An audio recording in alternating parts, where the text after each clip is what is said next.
hard truth is taking talk to the next level. Right here on Bobo 89.1 FM, Cayman's Community Radio.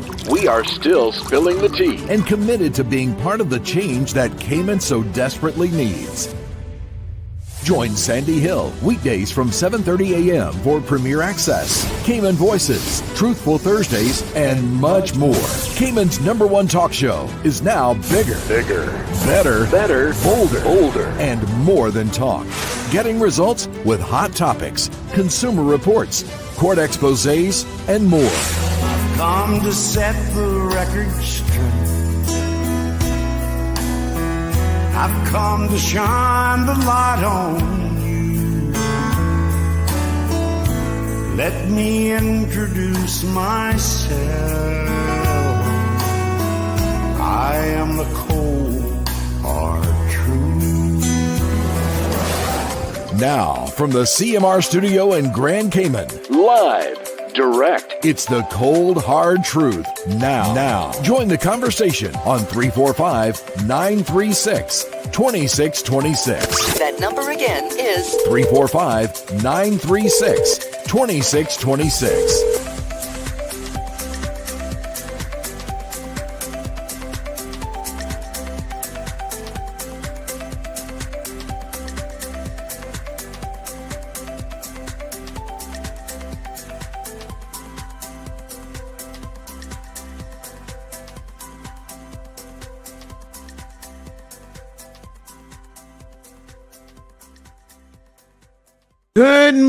Good morning, Cayman. Happy Monday. How is everybody doing this beautiful Monday morning? Hope that you guys are all well.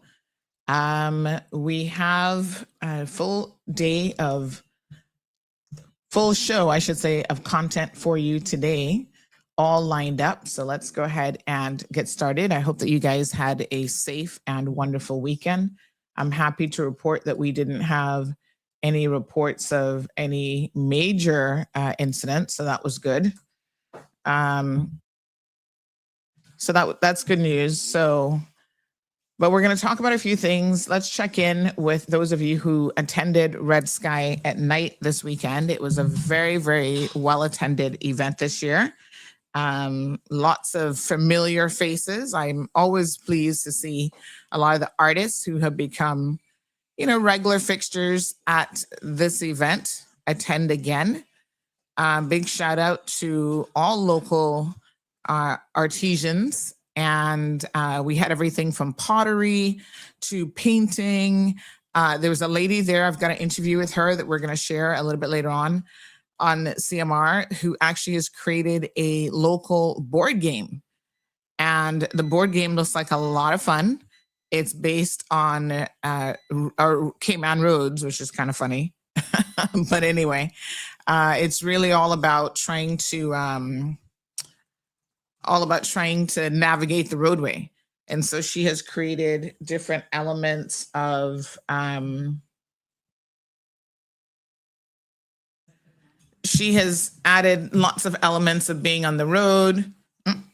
For example, having to fill up on like gas and make pit stops, but it's all local, and it looks like a really, really fun board game. So she was there selling her board games as well as her little Cayman doll keychains. So we have a fun interview with her that we'll be sharing on our social media platform. Lots of good food, of course. Big shout out to all of the food vendors. Mr. Alvin McLaughlin, of course, he was there with his Cayman style beef, turtle, and the works. And then we had, I think this is a newcomer this year, in fact, to the food stalls, Wendy. Oh yeah, Wendy brought it, honey child. So big shout out to Wendy's, I want to say it's Wendy's Kitchen. So yeah. Let me see here. So we had Wendy bringing the most in terms of her food. And, when you're there, you like to support as many of the local vendors as you can, including Yeah. So you try to support as many vendors as you can. So I try to go to a couple different stalls and buy from different people. But it was amazing. Wendy's mac and cheese, girl, we gotta talk. We have got to talk about your mac and cheese. It is so on point, seasoned really, really well. She didn't just throw that in the pot. She got all the seasoning. She put her seasoning in it, put her back in it, as we would say. So yeah, it was a really, really good event. Okay, just so lots of people attended. The music, big shout out to Swanky Kitchen Band. They brought it and they brought it hard. Let me just say that the music was fantastic. They actually had a guest. I'm going to get his name. I'm sorry, I'm not the best with names. You guys know this. I'll get his name, but he's from Third World out of Jamaica. Older guy, and he is here, made a surprise appearance. And yeah, so he performed on the drums. Amazing performance. Everybody was dancing. I saw the governor. I saw Wayne Panton there. I saw oh gosh, who else was notable? That was just having a great, fantastic time. Trying to remember who else. Oh Lord, lots of people. It was really, really, you could tell that people were having a really amazing time. Oh gosh, who else? There was a lot of people. Mary Rodriguez, I saw her dancing and having a good time. It was just really, really fun. And so if you missed it this year, unfortunately, you missed a treat. Honey child.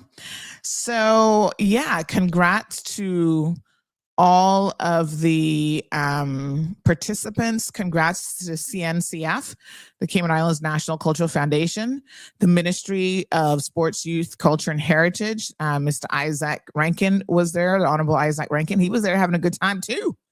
Yep, dancing and having a fantastic time. So I can tell you, you missed a good one. Don't miss next year. Don't make me have to tell you more than once. Do not miss next year, because then you're gonna be sitting here kicking yourself again, wondering why you missed it. Okay, so it was great. Let me check. Did I forget to charge my phone? Oh my gosh. All right, let me charge the show phone up a little bit here. Looks like I forgot to do that over the weekend. But yeah, so well attended. And then yesterday we did, last night, big shout out to CIBC. They're bringing it and had an amazing, I think this is the third or fourth annual. I heard different things from different people. So it's third or fourth, I think maybe the fourth annual Realtor of the Year award ceremony, where they were acknowledging realtors who work, it's a partnership between them and the clients. So they had a fantastic event last night. It was nice, a little cocktail hour, and then an awards presentation there at the Indigo, and all of who's who in real estate was there. So if you work in real estate and you were not there, well, shame on you, because you missed a good time, honey child. So we've got some video highlights from that I'll be sharing with you guys a little bit later on in the day as well. So keep an eye out for that. Century 21 took it away. And, I've had the pleasure of dealing with a number of these realtors, and I will tell you that having a really good realtor makes all the difference when you're trying to get through a transaction, because transactions can be complicated. Yeah, they can be complicated. Everything from the financing to, I don't know what else. Trust me, they're just things that complicate these types of transactions. And I've seen them. I've seen more simple ones and I've seen more complicated ones. And what I can tell you is, quite frankly, having the right realtor that you're dealing with can make all the difference in the world. So I've dealt with Century 21 on multiple occasions. No, wait a minute. I think I'm confusing my winners now, It was actually Remax. My apologies. It was Mark, Gus, and the Remax team that actually took the bigger team award. But Century 21 was also there, and they had the Realtor of the Year was, oh Lord, don't hold me to it. I'll get my show notes.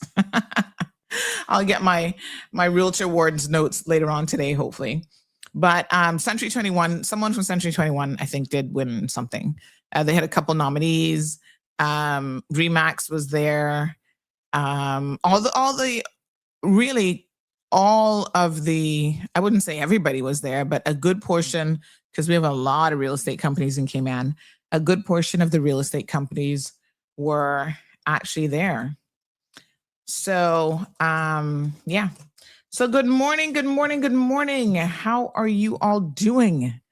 So it was a great event. Did you go to Red Sky at night? Irvin, good morning. Patricia Blake is in the house. Strong Wilt, good morning. Top of the morning to you. Damaris, Miss Beulah's here, says she is watching. Wee, good morning. Miss Sue, Felicia Rankin is in the house. Miss Pat, it was nice to see you as well. And let me tell y'all now, you know, the highlight of this time of year for me as we're coming into the summer months is my local manga. Oh yeah, I got me some turn mangoes. I stopped by another Georgetown booth to get those sorted out. And they had some mango, but theirs were a little bit too ripe for me, honey chill. And I said, look, I said, here, this. I don't really eat mango that's that ripe. And so they said, we're still cutting some up, Miss Sandy. Come back in a little bit. I said, okay, honey chill. And so I went back and got some more. I've got lots of pictures from Red Sky at Night. But thankfully, they were able to get some other ones going for me. And I bought 2 bags of absolutely gorgeous, beautiful turn mango. I don't like them too ripe. So if they're too ripe in the bag, I'm like, no, thank you. Nope, you can keep it. So, and by Sunday morning, my 2 bags were mysteriously all gone. And they had the sauce and everything right there. So they're like, yep, tell us how much sauce you want. And of course, I was like, put it in there, honey chow. And as I was walking around with my bag, mango in a bag, I had people stopping me. Where did you get that from? Where did you get that from? And I said, oh, right over there. Go on and check it out. So it was good. Lots of people really, really enjoyed it. So yeah, let me see here now. All right. So like I said, if you missed it, too bad, too sad. All right. Now, I do have quite a number of clips from the event, Red Sky at Night. And so I'm going to put those up here in just a little bit as well today. So lots of fun stuff over the weekend. And so Gigi and I attended Red Sky at Night, and we didn't get home until quite late. Poor her. She was tired. She was like, Miss Sandy. She's like, Mom, I'm ready to go. And I said, all right, 5 more minutes. And then that's when the music started to get really good. And then I was like, 5 more minutes. She's like, oh, it's late. I'm like, yes, girls, past your bedtime. Let's get you home. So here we are. And she had a nice time. She really enjoyed herself. Okie dokie, Smokey. So we're going to be talking about a couple scammers. And I'm ready. Lord Jesus. What can I tell you except, wow, we sure can find them. We are extraordinarily talented at finding scammers. But before we get to that, let's give you an update on this case here relating to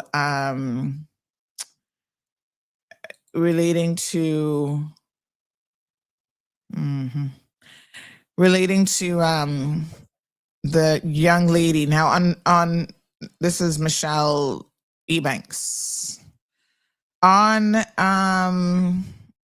Friday, we had, sort of a part 2 of her segment. We were clarifying a few details and we were getting to the bottom of some of what we understand to be happening.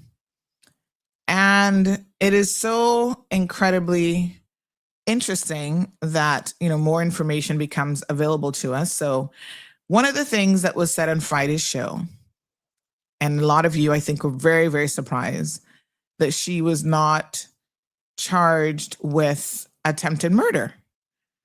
And so I feel like we made a pretty good case on Friday. If you listen to Friday's show, why, in my opinion, the DPP's office is just lazy and they tend not to charge people with attempted murder because they are lazy. So after calling them out, I'm happy to say that they did, within hours of that, upgrade her charges. The police sent out a press release. They upgraded her charges to attempted murder, to include attempted murder. Like I said, the thing about it is you do it in the alternative. And I know we have another listener to the program. She's a lawyer and she's like, Sandy, you're right on point about this, right? So you may not get a conviction on attempted murder, but what you do is you put both charges to the jurors, right? Attempted murder being the one that you're going to lead with. You make your case the strongest you possibly can for attempted murder. Then if you, for whatever reason, don't actually win that one, they have the ABH case as a backup. Now, the more I found out about this matter, the more this really looked like a fine case for attempted murder. All of the elements, quite frankly, are there. And what I want to talk about this morning is the fact that so many of you, and apparently she has friends who are, going to bat for her on this. And just because someone is your friend doesn't mean that they've not done something that they shouldn't have done. Okay, so let's just be very, very clear here. I even said, listen, this young lady, I don't know her from the man in the moon, right? In my research over the weekend, I did see that she has a very active social life. She clearly loves to go out and have a great time. Good for her. That's, people can live their lives pretty much how they wish to do so. But there are some limitations in terms of what you can do and what you can't do. But I must say, she seems to live her best possible life. Very, very active on the nightclub and bar scene. And, travels and does the most. Good for her. Someone can be a nice person, quote unquote, I'm going to put that in quotations, and still be very capable of committing absolutely. Oh, let me take my mango picture down. Don't y'all be looking at my mango. My mango's guilty. No, that mango too good to be guilty, honey child. So yeah, so someone can be a good person. When I get to my expose on this lawyer that they're trying to keep all the information from me about, we can get to that. This is someone who I actually quite liked. And just because I have to sit here and do my job, which is exposing the underbelly of Cayman at all levels, right? That does not mean that I have some personal issue with the person. That doesn't mean that I don't like them. Someone can be pretty and still be a murderer. I mean, how many times have we not seen that happen, right? So don't make assumptions. And what I find kind of low-key disturbing is the fact that a lot of you are naturally making assumptions in favor of the woman. And I want to talk about this morning because I think that this is something that as a community and as a society, we really need to get a grapple on. We can't talk about domestic violence and partner violence and not accept that there are instances where men are victims as well. It may not be as commonplace, right? For men to be victims. I admit that in the vast majority of cases, probably 8 or 9 out of 10, the victim is a woman. And she is, you know, that's just historical data, right? I don't think there's any debate about that. However, if we have 5, 10, even 15% of men who are being victimized, we have to acknowledge their struggle as well. We can't just sit here and pretend like this is something that doesn't happen to men. So when I was reading the comments, I was very, very disturbed at what you guys were saying and how you were thinking. And some of you who, you know, I guess you think that you mean well, I don't really know. But the things that you were saying were just completely, it was shocking. So you don't really have any of the details. That's the first thing, right? You admitted, a lot of you, well, I don't really know her, or, you know, she seemed so nice to me. When I would see her out, she was buying me a drink. She was doing this, doing that. Okay, that's great. And still, that has nothing to do with what we're talking about in terms of the charges against her. So she can buy you a drink and still be a horrible person in her personal relationships, right? She could, she's very, very capable. She is more than capable, folks, of being the type of person that you can have a good time with at the bar and still be an abuser. There are female abusers. And my observation from what I've found out about this guy, the only crime he seems to have committed, poor guy, Jared, is that he was too nice of a guy. Because I even had people say to me, Sandy, look, you know how this go. They said, Sandy, who she needed to be with was his brother, because his brother would have boxed her down long time. Now, I don't know who the heck his brother is, but it seems like him and his brother have a very different temperament. So when you guys, for example, ask me to share his picture, I don't share pictures of victims. I was really taken aback by that. I'm like, why do you want to know who the victim is? I mean, even the fact that we're calling his name, you know, it's widely known, obviously, who she's married to. Some of you still don't know who he is. He's just a kind of a low-key kind of guy. I have not met a single person yet who has had anything negative to say about Jared. And I can tell you, in this line of work, that speaks volumes, because you always got somebody who's willing to say something negative about somebody. This is Cayman, after all. We are into the gossiping and the whole, you know, situation like that. So you always find somebody who don't like you. It is highly unusual. To find someone who does not have anyone out there saying anything negative about them. And that's this young man. So listen, I don't know him personally, and I don't know her personally, but I am willing to put my money on the farm, right? We're gonna put up the whole farm here, up for grabs. This situation, when it smells like a duck, it walks like a duck, you know, it talks like a duck, chances are it is a duck, right? On top of it, the streets talk a lot, and the allegations are that domestic and partner violence is nothing new to her. That this is, you know, for some reason, she resorts to this type of thing before she even moved to Cayman. Apparently, she's in a very tumultuous relationship. I have other women reaching out about, for, you know, 15, 20 years, how this woman has tormented them. And so this is no joke. I'm glad that you guys can sit in the comment section and make light of this man's plight and talk about what did he do to her. If the foot was on the other, if the shoe was on the other foot, would we be okay with saying, what did she do to get ran over? No, you would not. Right?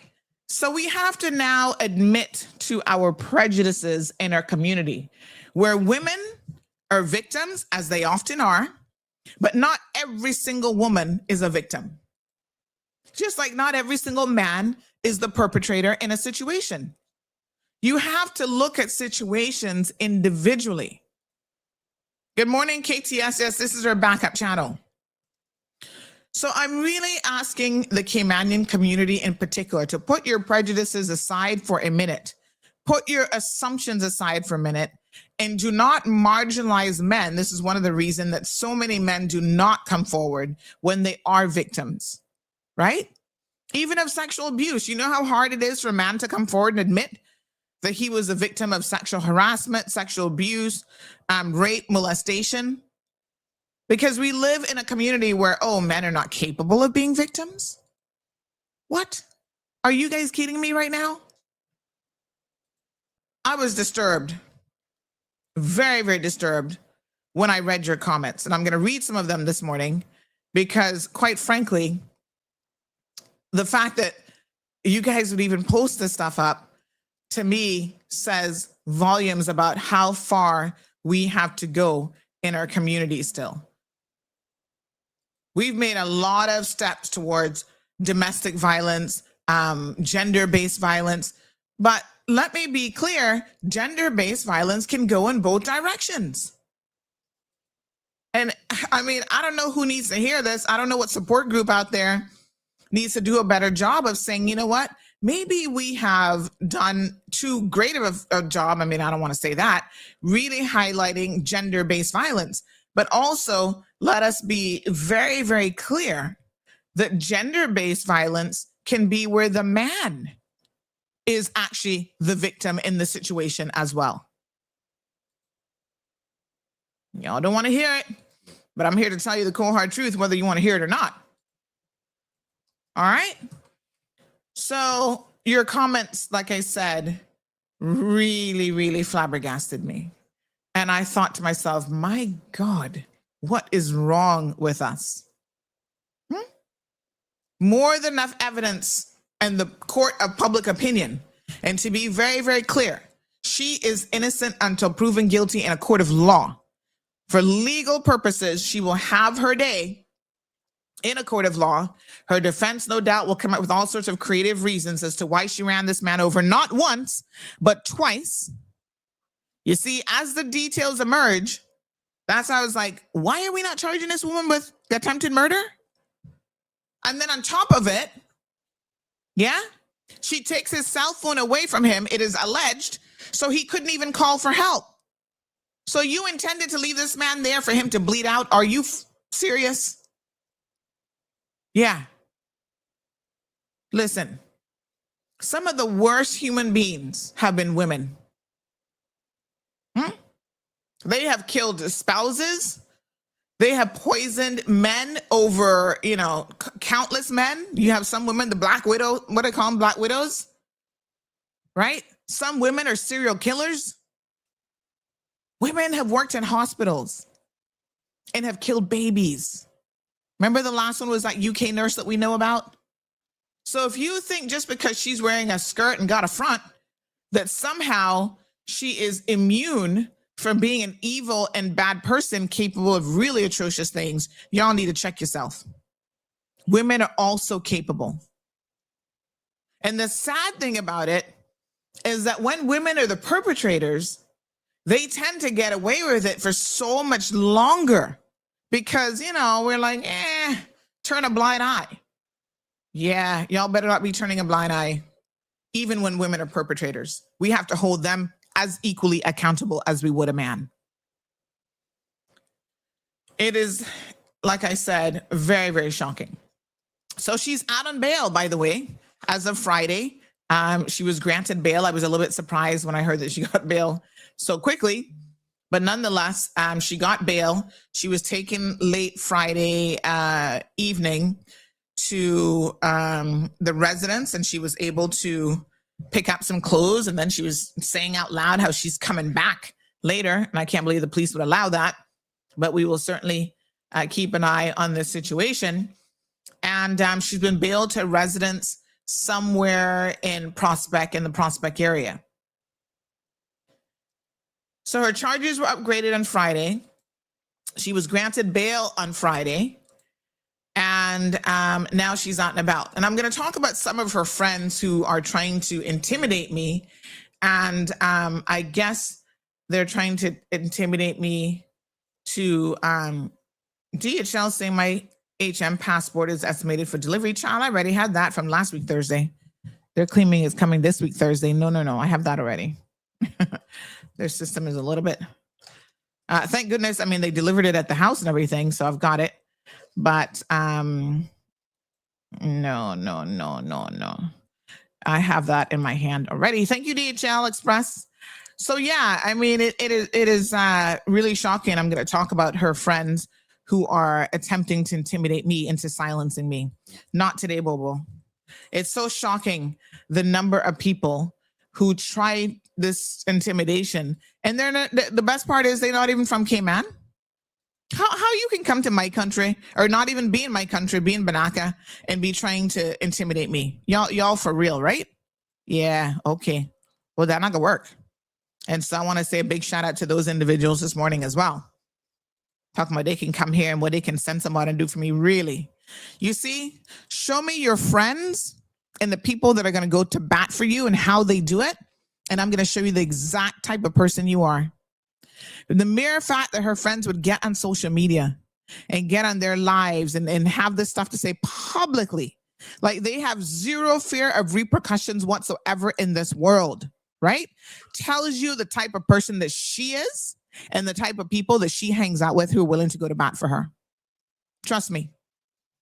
And it's crazy that those very same people we are letting into this country on a regular basis, right? Even though they're alleged to be bringing drugs and other things into this country because they're running drugs in their own country, it is just crazy that we allow them to come here and carry on in the manner in which they do.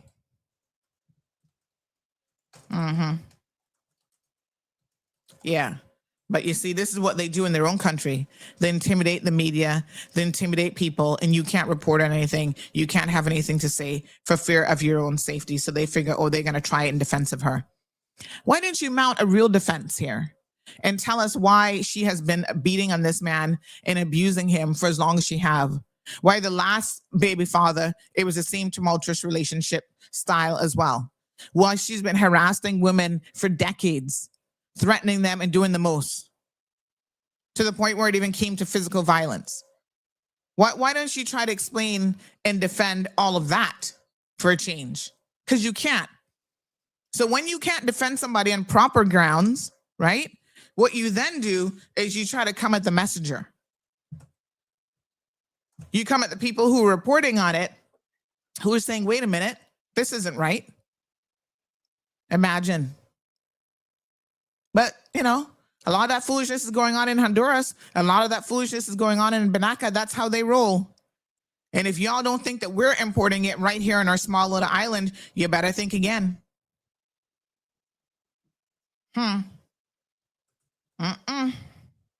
Very, very sad state of affairs.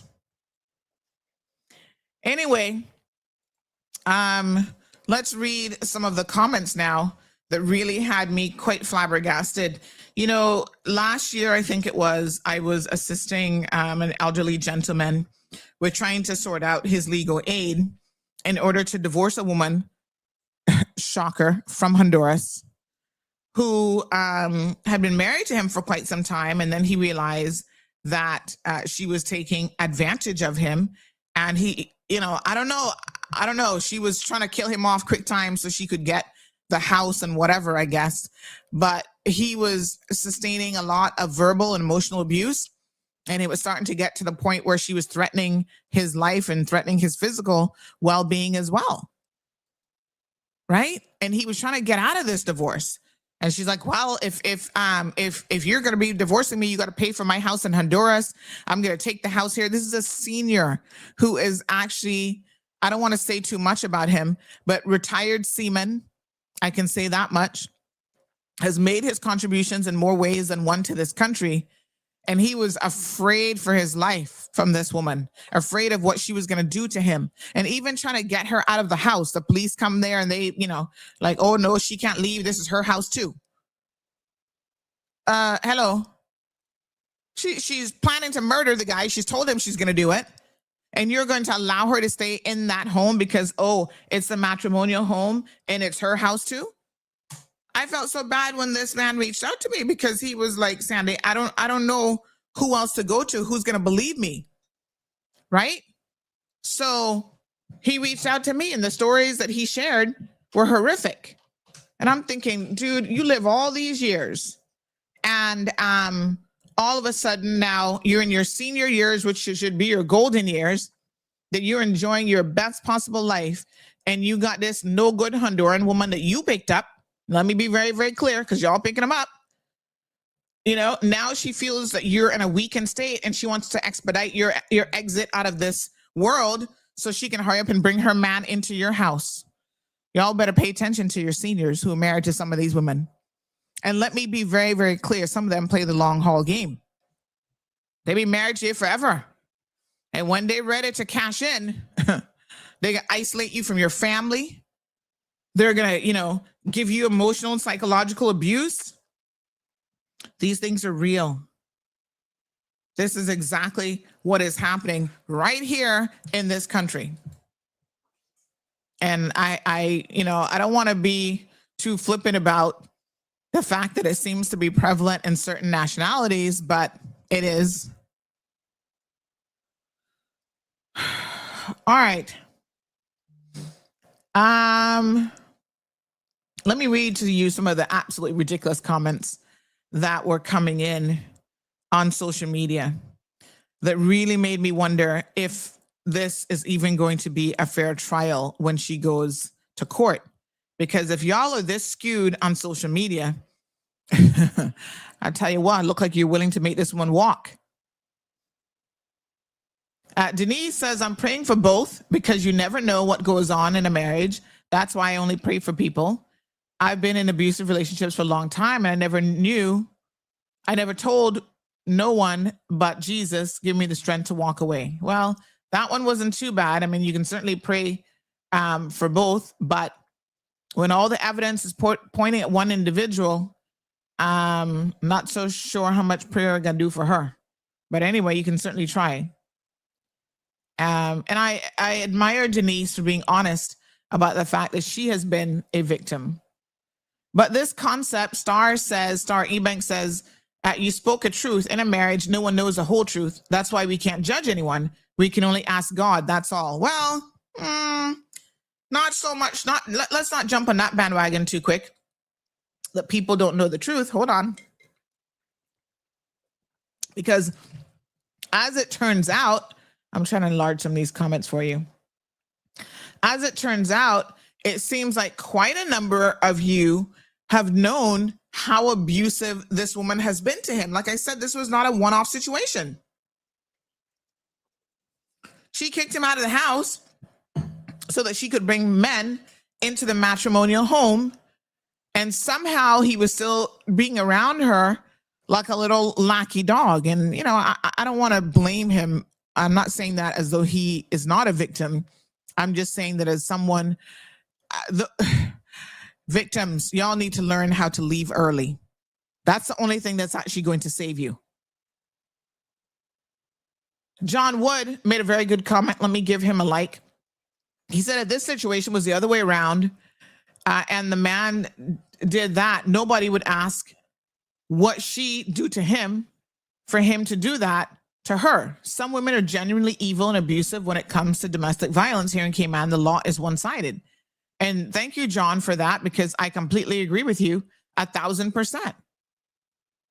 Here's Carl Hutchinson, credit manager at Bank of America. Good Lord, Carl, that looks like a fake account. But she might had a strong reason. Then he goes on to give some story about Nicaraguan men. That looks like a totally fake account, but whatever. Josephine Kelly talking about, is this real? She's from Guanaja. She's in such a state of disbelief. She doesn't believe that it's real. Oh, Douglas, Tamika, that's funny. Tamika says, well, it looks like she'll be wearing a government uniform without pay. That's kind of funny. I don't know what Ramsey Seymour says that I love a bad gal. And we post the comment, yeah, until they run you over. Then tell us how much you love them then. Good morning, caller. 1 second for me, caller. I can't hear you. I'm going to just try to. So this concept that bad girls are like a thing. Like I said, yeah, they're a thing until they run you over. Good morning, caller. Yeah, good morning, Sabrina. No. This Sabrina. is time to wake up. Time to wake up. This is the cold hard truth. It's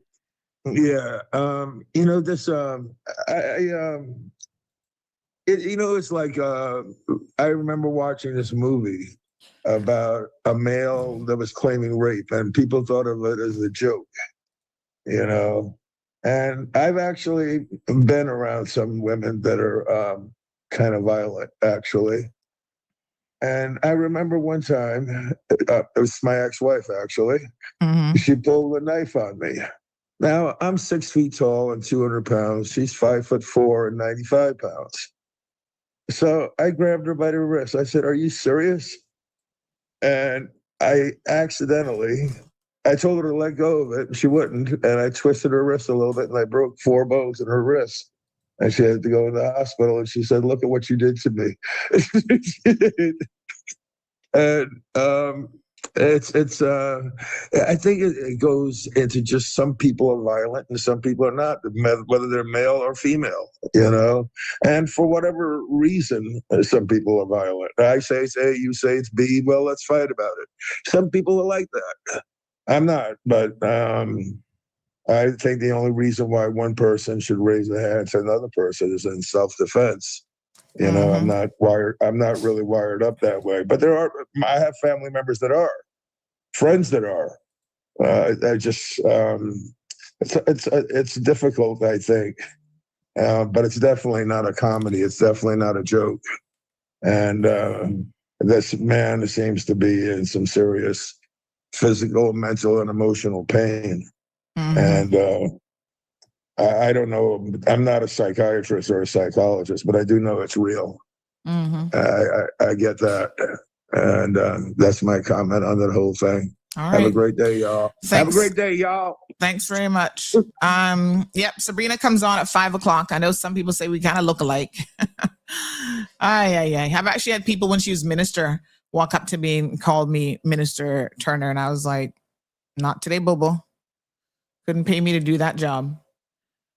So, Karen gets the message, says a man who's been so good to her. Here is the other thing too, is really, really sad is, this husband of hers now, Mr. Jared, actually helped her bring her children here. He really went out of his way to try to be a good husband. So she was getting rolled over. And I do want to say that y'all need to be very careful about people who are trying to use you. She was getting rolled over. And apparently her mother, this is what the streets are saying, that her mother and her pressured Jared into getting married because he was happy for her to get rolled over and come back. And, if they could, they would continue the relationship. So no. They're like, no, don't make her go back home. You have to marry her. Listen, don't get into these pressured situations, men and women. These shotgun marriages, if somebody getting rolled over, make them get and be gone. And if the relationship can be tested over a long distance and over a year, then they can come back. And if you want to, and she hasn't found another 10 men, you can move on. So, yeah. All right. Miss Debbie Broderick, I'm a little bit confused. So pretty, so young, and had a good job. So sad. I really feel sorry for her. What? You feel sorry for her? Because it is her leg here today that has pins in it, that, has issues with blood flow. This man could still very well lose his leg. That is a real possibility. This is who I'm feeling sorry for. The person with this leg here who got ran over not once but twice had their phone taken for them and was left to bleed out in a parking lot in Georgetown. My sympathies can only stretch so far. Yeah? And so if I'm going to feel sorry for somebody, it's going to be for this person. Big shout out to Miss Uldine, who said, I feel sorry for the husband. And Lisa Andrews, who also said, I feel for him, Debbie. That looks terribly painful. The fact that a woman could be accused of this and you still talking about you feel sorry for her. Why? I don't feel sorry for her. She made a decision. And now she has to live with the consequences. Big shout out to Oliver Watler. He says it's obvious that some people in here could not serve on a jury. Zero objectivity. Absolutely. I think somebody responded to him, but I think they were missing the point. You know, they're already taking sides and coming to conclusions. Well, none of us have heard the evidence. So we're going off of, I should say, what the streets are saying. Yves Fontaine says, you might hate me for what I'm going to say, but you remember it one day. Lord Jesus, don't give yourself so much credit. No one is perfect. That's why pencil has eraser. Here we go now. Somewhere and somehow, one has to do some dumb-ish stuff to realize how blinkety-blink up we all are and come to realization that we're not perfect. Well, if it takes you almost killing someone to realize you're not perfect, Lord, come on, take the wheel. Are you serious? You don't have to run somebody over to come to the conclusion that you're not perfect. I think we all know that. No one is claiming perfection. All of us have, as the good book says, fallen short of the grace of God. But that does not mean that you engage in this kind of behavior and that somehow this is a-okay. I'm confused when you say those things to me because that don't make no sense. Okay? Mr. Deal, he went quite ballistic saying she is from West Bay or lives in West Bay. She's in Ebanks or married to an Ebanks. He wanted details. These kind of loose descriptions is very misleading. I would even say false. Later on, she could be from Northwood. And after divorce, she could be another name. She could marry again and be a hill. She could. They're both Cayman and Jamaican hills here, so good luck to her there. I'm very disappointed that the press misleading people by those broad statements or descriptions of offenders when it comes to West Bay or Caymanians. Mr. Deal, don't take it personal. Tyrone talking about we always trying to blame West Bay. Y'all need to relax. Okay? Our writers go off of what the police have in their statement. So they do say West Bay woman. And I think common sense dictates that by now you all should understand that that simply means that she lived in West Bay. It doesn't mean she's a West Bayer. Nobody said that. Relax yourselves. Good Lord, you West Bay is so touchy-feely. Like, come on now. And then, of course, Lanny didn't help in the comment section talking about West Bay is the scariest place in Grand Cayman. Girl, go sit your behind down. You don't get to come to Cayman and say those things like that when you're from the Philippines. Sorry, but not sorry. All right. Vanessa answers his question, says she's from Honduras, married to an Ebanks from West Bay. Do you need more information? Oh, my God. Lord have mercy.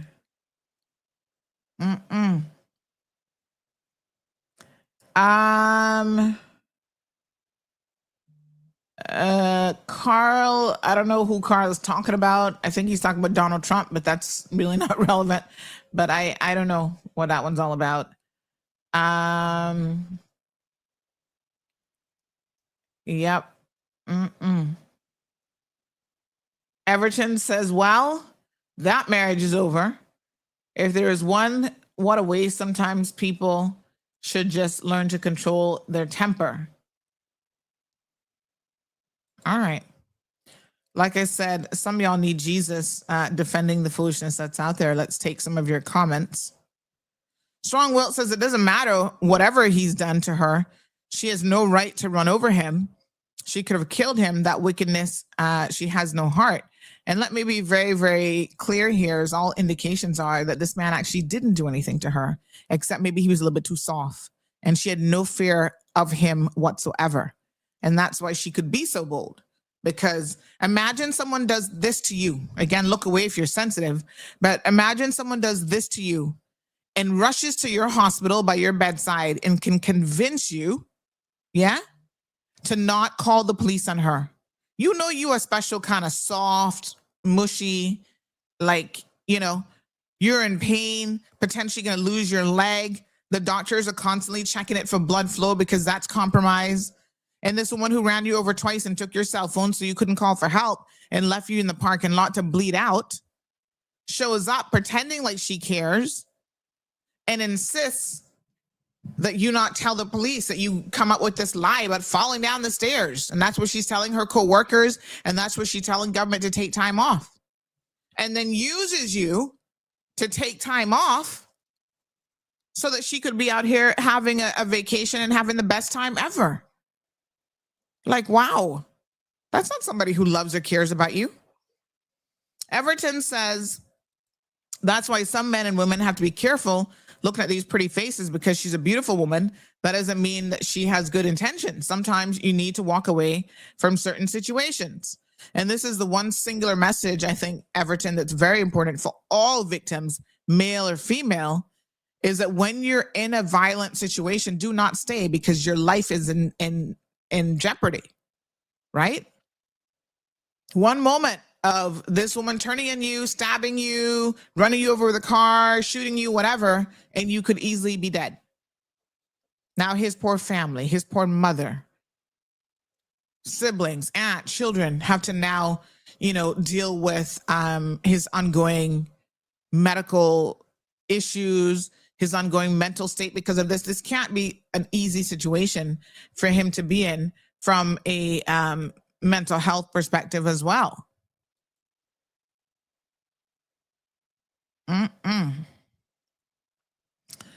And someone saying that, even the initial baby fathers, apparently she was never married to him, that, this has been an off and on situation with them. Somebody said, beautiful, haha, those pictures are filtered. What a hot mess.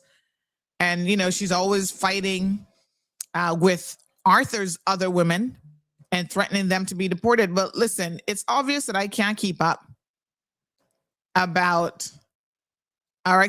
with how many men she has been entertaining over the years.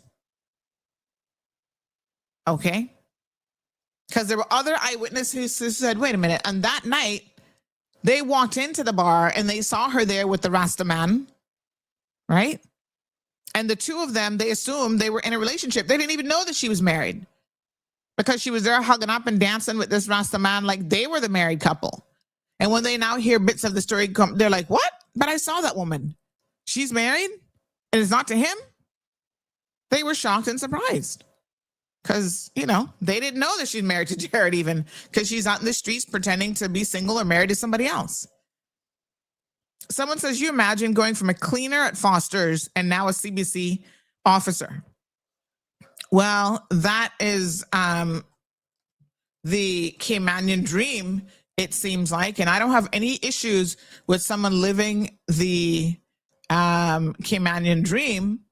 But what I would say is don't have other people come and live it at your expense.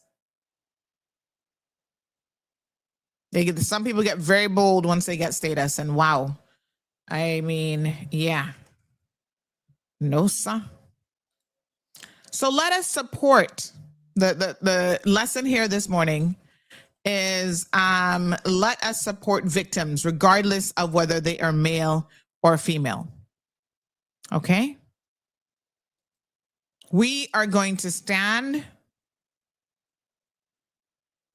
by victims regardless of their gender. Gender-based violence doesn't go in just one direction. Men can be victims too. And every man out there right now who's listening to this program and you have been a victim or you are a victim, I want you to know that we are standing with you. It is difficult because, yes, your fellow men are going to be judging you like, how you making this woman beat up on you and da-da-da. Listen, we need to uplift these men and let them know that there are options for them too. I mean, the Women's Resource Center, is it still called the Women's Resource Center? Not for nothing, but what if a man needs a safe place to go? Do we even have a facility in Cayman for that? So the Crisis Center, they might have changed the name now. I don't know if they still have it called Women's Resource Center, but even the Crisis Center, does the Crisis Center have a facility for men? What if a man needs to go there? Can he be accommodated? You see, don't be too one-skewed or one-sided as a community where we're not uplifting all victims and providing all victims with support. I'm just saying. Mr. George, good morning, sir. He says, good morning, Sandra. I'm watching you, learning as I go. Bless you. Ms. Pat says domestic violence against men must be highlighted and dealt with. Sadiqa morning says, amen, anti-women wicked. I mean, they can be, just like men can be. You know, there's not any two ways about it. Carrie says some caregivers in this country for old seamen are getting them to marry them if they're a widower, and they slowly poison our old Caymanian seamen. We need to stop Cineco from granting home care to these men and allow their family members to aid them. Well, I mean, if there's a need for Cineco, but we already know that that whole situation is obviously being abused. But if there is a need for Cineco, you know, well, then we have to ensure that they are getting the help that they need. So I just want to be very, very clear about that. So like I said, her friends are taking to social media and deciding to have the most to say with threats against me.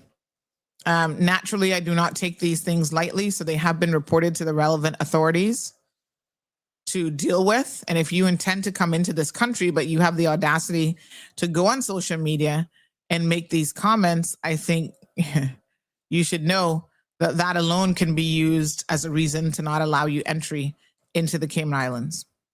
Just saying.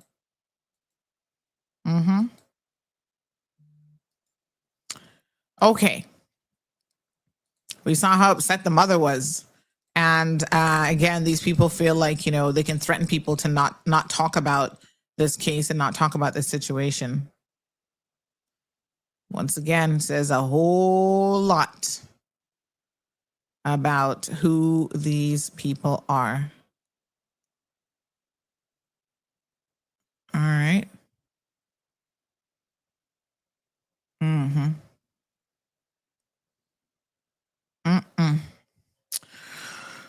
All right.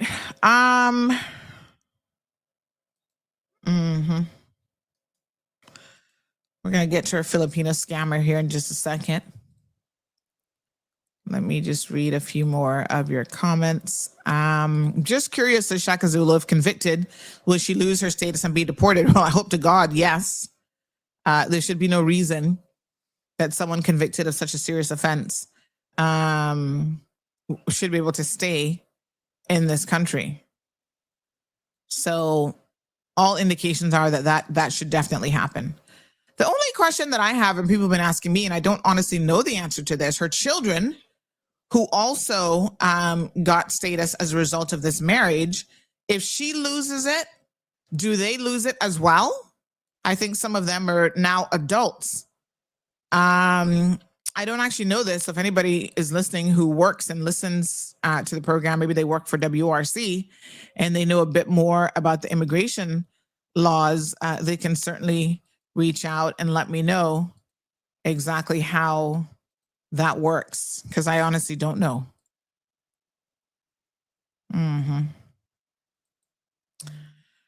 All righty. Honey child. Just grabbing some of my pictures here so that we can talk about the next scammer coming up. Boy, we got a lot of them here. That's for sure. Lord have mercy. Okay, man. What a mess y'all are in. We're all in it. George says mostly men are afraid to report abuse from the opposite sex because they're laughed at. I know this is a fact. I hope that it has changed since I retired. He used to be a police officer in the force. Everton says it's sad to say they may get back together. Some men and some women love toxic relationships. Someone else is saying that they hope to God after all this, that she has a divorce coming her way.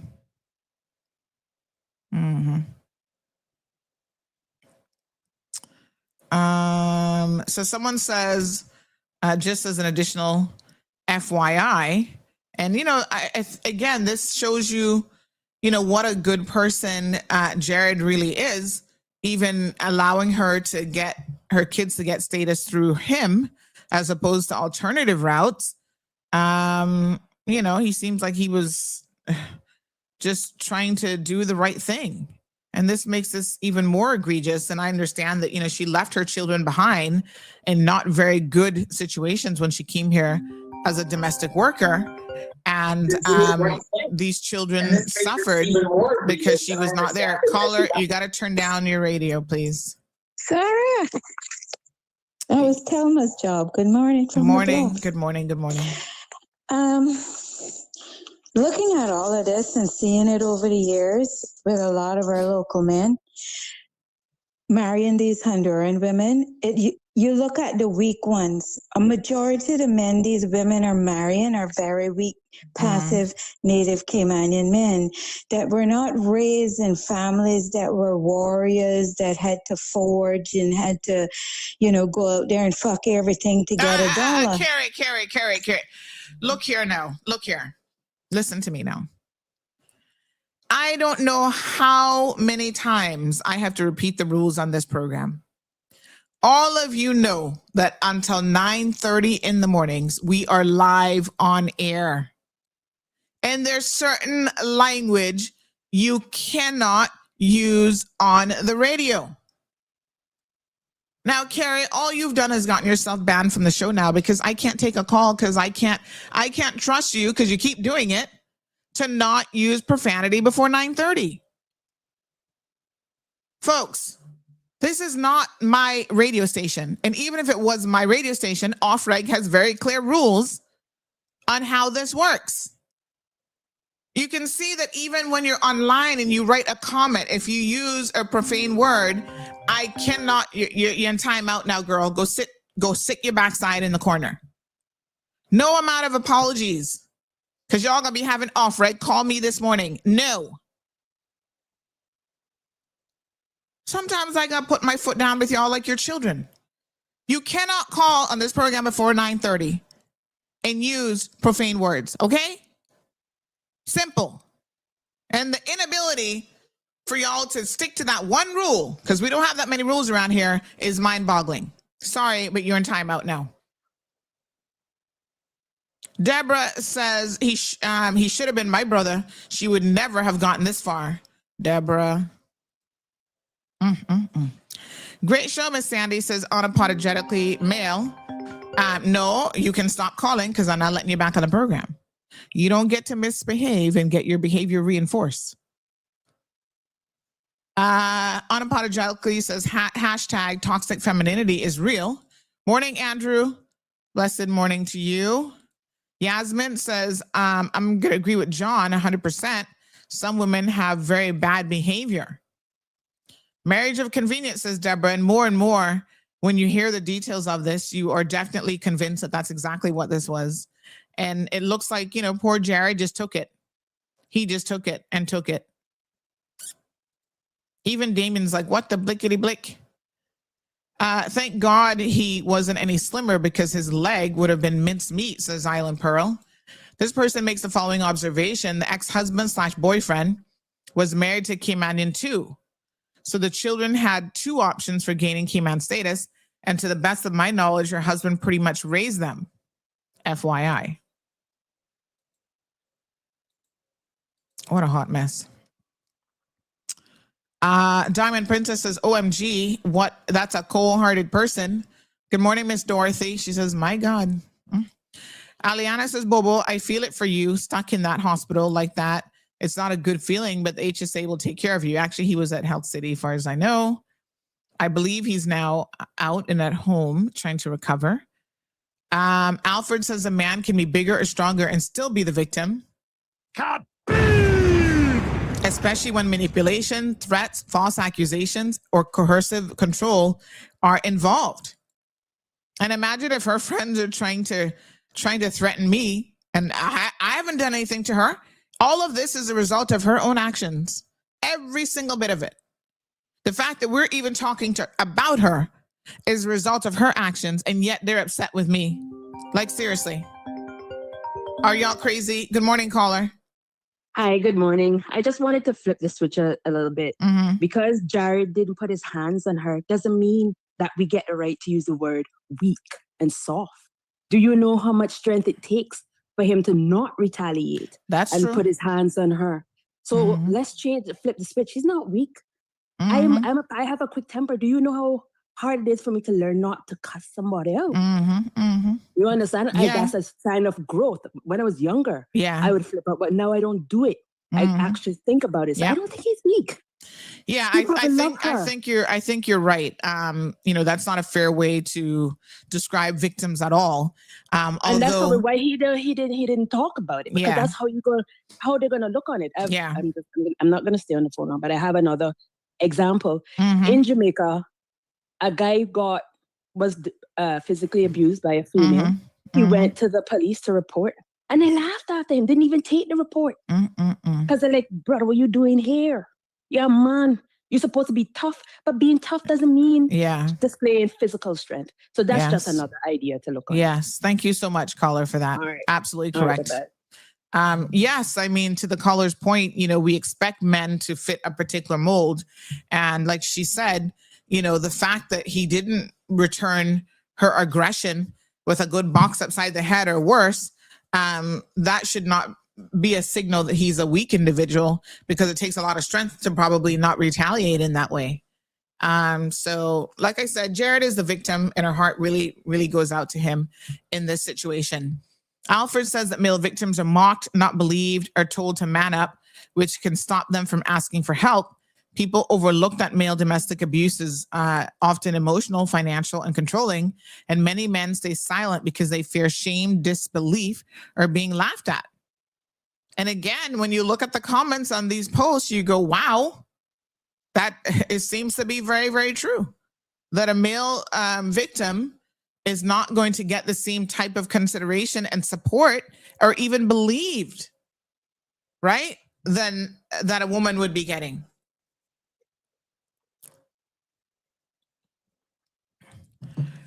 Damien says, isn't a vehicle considered a weapon? Why not charge for that? What do you mean? I'm not quite sure. What would be the charge, Damien? I mean, yes, it can be. Anything can be a weapon, but what would be the charge different from attempted murder? I mean, you go for the top charge, right? So it doesn't make any sense to lay. There's something in law where you run the risk of, and I think this might be a little bit unique to the English legal system, because in the US, they lay charges a little bit different. Like, you'll see them lay charges for everything. Like, if you killed someone, they're not going to just charge you murder. They're going to be like, okay, if kidnapping was involved, if how you dispose of the corpse, so they'll charge you with the after the what is it called? Predicary. Oh Lord, what's the word called? But the offense after the primary one. What's it called? Hold on, I just want to tell you. Let me see here. So they charge you with everything, but the UK seems to do it a little bit differently. And then the courts are very critical if you try to lay too many charges, because they're like, just go for the top charge. What is this word that I'm looking for in law? Okay.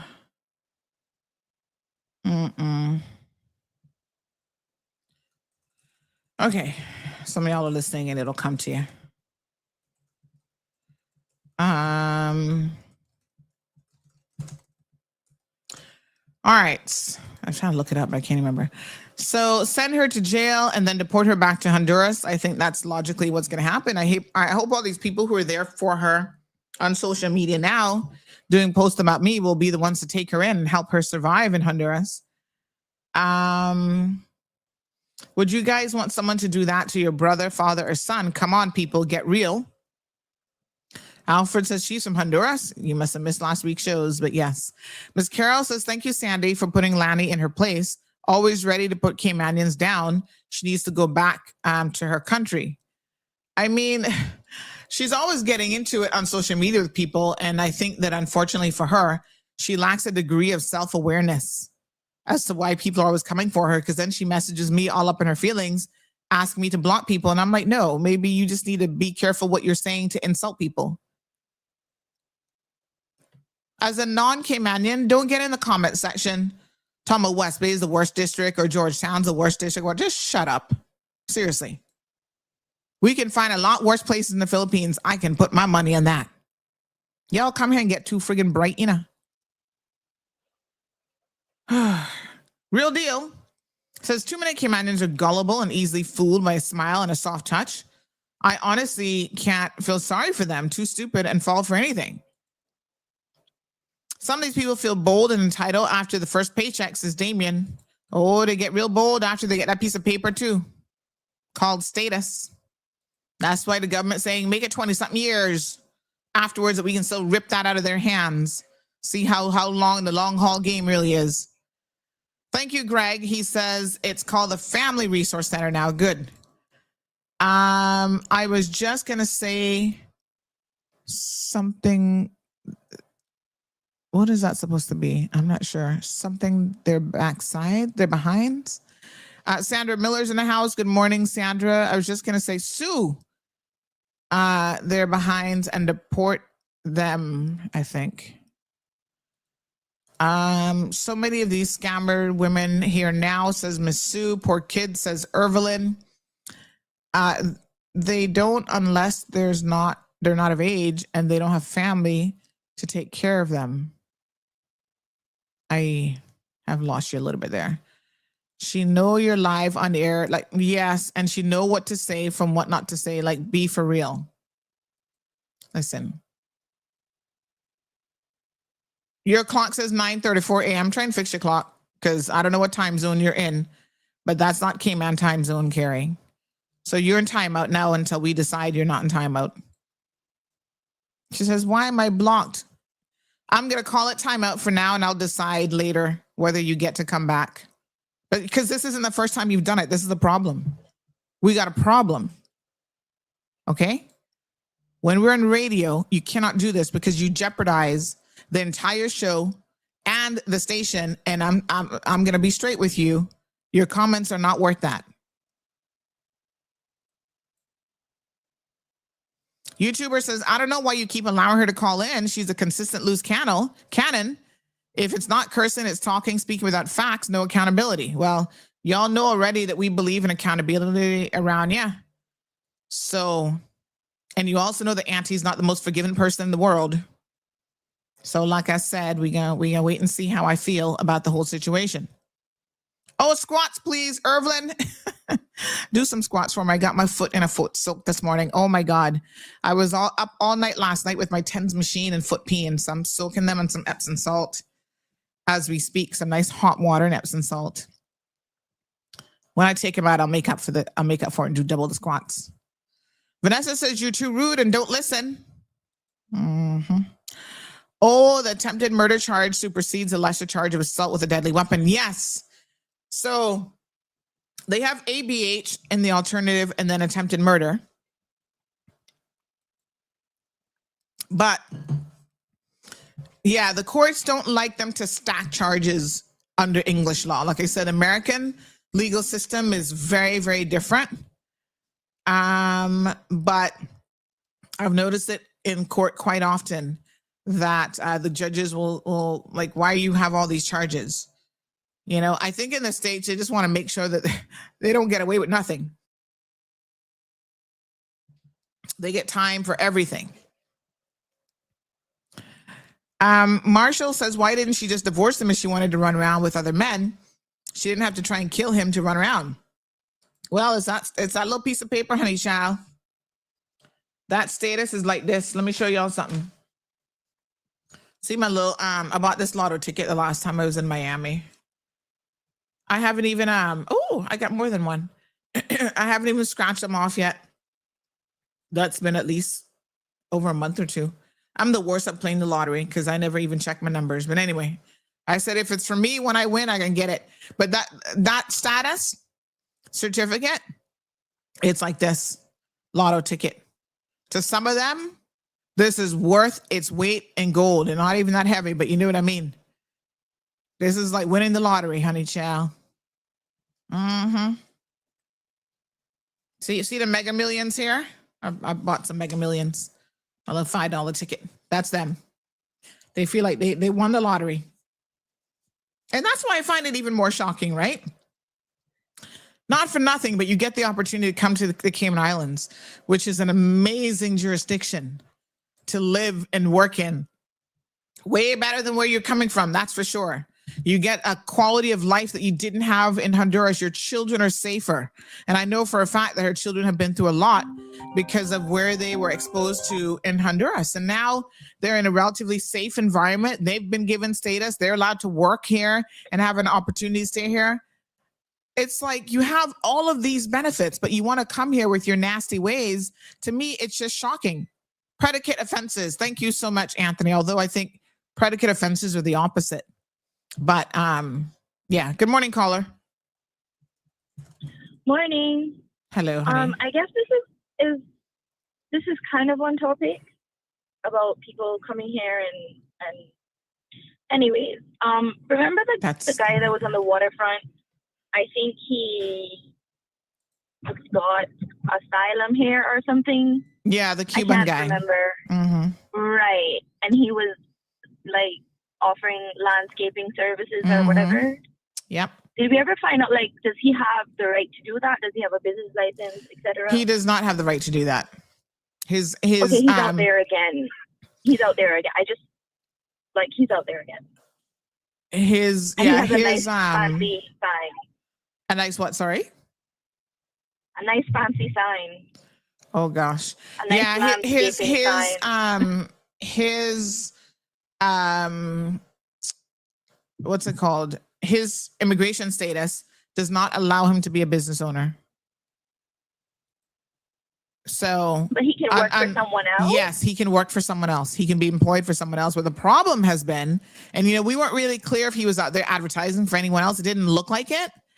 But the problem is people are not hiring him largely due to his work ethic, his attitude, and his mouth. Like he think that he can go on their job site and go on like how he commandeered that Venezuelan ship. Was it Venezuela? What country was it? I think it's Venezuela. But yeah, so that's how he goes on, child. Okay, well, I just want to let you know that he's out there again this morning. So. Mm-hmm. All right, honey child. Yep. Thank you, my dear. WRC, if y'all are paying attention, go deal with that situation. Someone says, isn't she kind of like a podcast competitor? Wouldn't it be great for her if you get busted down? Not for nothing, but there are people who are certainly thinking that's why she keeps breaking the laws around here. And no, Carrie, it doesn't make a difference if I own my own station. Off-reg has certain rules that all broadcasters have to operate by. Even adult theme shows on radio have to happen, later on in the evenings based on the laws here in the Cayman Islands. People are saying that we should ban you for good. Maybe I'll put it to a poll question here this morning on what you guys think should happen. So this person says it's now the Family Resource Center. Men don't generally report or come forward. That's so sad. Wild Carrie banned her after the fact. No, who was it? You had it right there. It's called a predicate offense. Thank you, Anthony. Anthony gets an A+ today in class. So these are offenses that follow the primary offense. And so, yeah, you can literally stack a lot of those. But, like I said, in the UK, they don't normally do it. All right. This observer says, in many Caribbean societies, masculinity has been narrowly defined in ways that leave little room for vulnerability. So sad, but true. Strength is often equated with dominance, emotional silence, and control. So much so that when men experience abuse, whether physical or sexual, it is minimized, dismissed, and not taken seriously at all. This isn't because male victimization doesn't exist. It's because the version of masculinity where we've normalized does not allow space for it. Over time, cultural expectations have reinforced a form of masculinity that prioritizes toughness over truth and silence over support. In that environment, acknowledging harm becomes almost impossible. If we are serious about addressing abuse in all forms, we must be willing to challenge and expand how masculinity is understood. Real strength should include the ability to speak, to be heard, and to heal. Wow. What can I say except that's amazing? Thank you so much, caller. I should say listener to the program. That is just so incredibly eloquent. Thank you, sir. Coming from a man too. Thank you. Yes, and I think these are very complex issues in terms of how we see masculinity. And so, it's important. Irvin says, yes, run the poll. All right, let me put it in the, I'll put it in the WhatsApp channel. Should Carrie be blocked from the program? Go and vote. Sorry, Carrie, but you brought this on yourself. Poor Talmaloo, she's gonna be all upset now. And we would just be basically banning you from calling in, not necessarily from your comments, because your comments we can scroll past. All right, if you're listening to the program, the poll is now live in WhatsApp. Should Carrie Tibbetts Whitaker be banned from calling into the program? There you go. Carrie, it's in the hands of the people now, honey child. KY Forever says, to be honest, I think she's doing this to get you completely banned from all platforms, Sandy, because she knows exactly what not to do or what not to say. And she probably frustrated at the fact that she's getting, and then unfortunately you got cut off there. In the United States, we call it attempted murder with a deadly weapon, says Everton. Divorce and taking it out on you. Because oh Lord, I know she can't take that out of me, and I got nothing to do with that. Buenos dias, Miss Alba. What did Carrie do? Why you want to block her cursing? Yes, and it's not the first time, Al 2025. I believe in second chances, but don't come back for no third, fourth, fifth, and 20th chance with me. Okay? I'm just not built like that. Not that kind of person, honey child. That's why I can't stay in these types of dysfunctional relationships where y'all going back and forth with each other, fighting and cussing and carrying on. I've known some people who have been off and on with their partners so many times that honestly, over the years, I have lost count. Like people I know really, really well. I've even got friends, well, a friend who I can't keep up with the relationship status because it's always on again, off again, and giving him multiple chances. And I got to the point where honestly, I don't even want to hear it. I'm like, listen, my head can't take that kind of foolishness. I don't have that kind of personality. You can only fool me so many times. And I'm of the opinion that after all these years, if you have to keep making up and breaking up and whatever, it don't make no sense. You're wasting your time. CJ Cooper says, I'm sensing a Monday FAFO segment at 9:30. Lord Jesus. I'll be trying to behave. But, yeah. So this is the thing now, right? Everybody's different. And I'm trying to make this a judgment-free zone, but that is just not something that I can understand or I can tolerate. Not just with significant partners, but anybody. Yeah. If I have a friend and for whatever reason, we always got feelings between us, making up and breaking up as friends, I'm like, look, yeah, this not working, you know, TD. This just not working for whatever reason. If we can't get along, then it don't make no sense. Y'all done know that I had to cut my sister off for the same kind of foolishness. It's just too much foolishness all the time. And I'm not that person. Never have been and never will be. Not at my age. I'm 50-something years old now. Get it together. And she can never come to me talking about let's make up. That is just, I know some of y'all thinking, damn, Sandy, you sounding kind of harsh. But you don't know how many times I have attempted to say, okay, let's give her one more chance. One more chance. And the thing about it is I'm the type of person, when I forgive you, I really forgive you. Like, I'm not holding nothing against you. I'm like, okay, let's just start clean, start fresh. Show me who you are. But I've also said when somebody shows you who they are, believe them the first time. So there's no kissing and making up. Y'all know, was it last year that I found out that I had someone in my inner circle, a particular friend, who was out here talking bad about me and stuff to somebody that she barely even knew that I introduced her to. And when I found out that 411 in the down low, she's my senior, so I didn't cuss her out like I really wanted to. I just completely walked away. Oh, let's go for lunch. Who? I must go to lunch with you so my digestive tract can be thrown off for the day. Y'all already know I suffer from IBS. I'm not lunching with people I don't like. Y'all be stressing me out. I don't pick up the phone. I don't call her. If I see her out in public, because sometimes, you know, out at events, public events and stuff, you might see her. I just politely smile and nod my head. I'm really not that person. And I would suggest most people don't really try to, you know, try to take me on, because the thing about it is the fact that I'm such a forgiving person. When people, like, these are the rules. Like Alejandro, how many times did I not tell him, Alejandro, these are the rules? When he finally got blocked, it wasn't after just one time of me saying to him, don't do it again. And so I realized that some people just not gonna change. They're not gonna do no better. And what do I look like? I know your mama, right?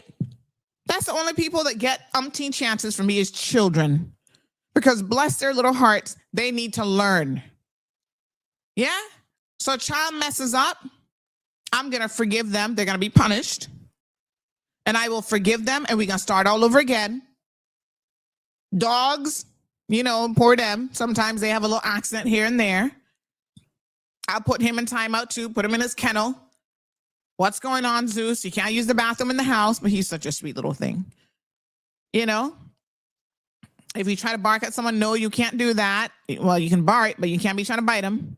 You got to behave yourself. But I have a lot of time for him because, you know, his ability is only so big to he's like a 2-year-old. So the same way I'm going to treat a 2-year-old, where I'm going to have all the time in the world, all the patience in the world, I'm not having that for hard back adult men and women. So if y'all didn't get the memo, then it's too bad. YouTuber says, Sandra, stop explaining. Carrie's not a child. She comes on talking very loosely and likes to curse people out like she's doing now. Ban that. Give her some content for her next podcast. Lord have mercy. Just look out for fake pages now, Sandy. Oh, God. Al says, yes, constant swearing, says John LaRue. And, you know, as much as I cuss like a sailor, even to me can control myself until 9:30, 9:29 to be exact. Some people expect forgiveness and use it like a get out of jail free card, says Alfred. Not with me, you don't. Johan, you behaving yourself today? Says, FYI, Auntie Sandy cannot leave me or Don Marlin, who's going to bake dry up brownies for Plus, she loves off the coolie Don for you. I know if you think you're not getting left. Mm-hmm. Ellard says she's not going to do it again. Ellard, you sound confident. It was a mistake due to the time zone changes that she was looking at in error. Ellard, I have some land in East End I want to sell you, you know. Mm-hmm. Come talk to me later, word. I'm going to sell it to you. $1 million. Don't be so naive. Now that she sees you're ready to block her, it'll be on her if she does it again. But I think she will comply now. Well, I don't know why you think that, because this is not the first time we're having this conversation, Ellard. So you're a man of what is it? The faith of a mustard seed.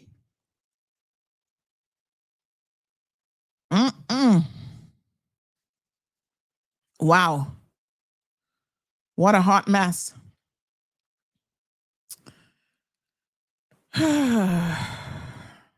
Yes, sir.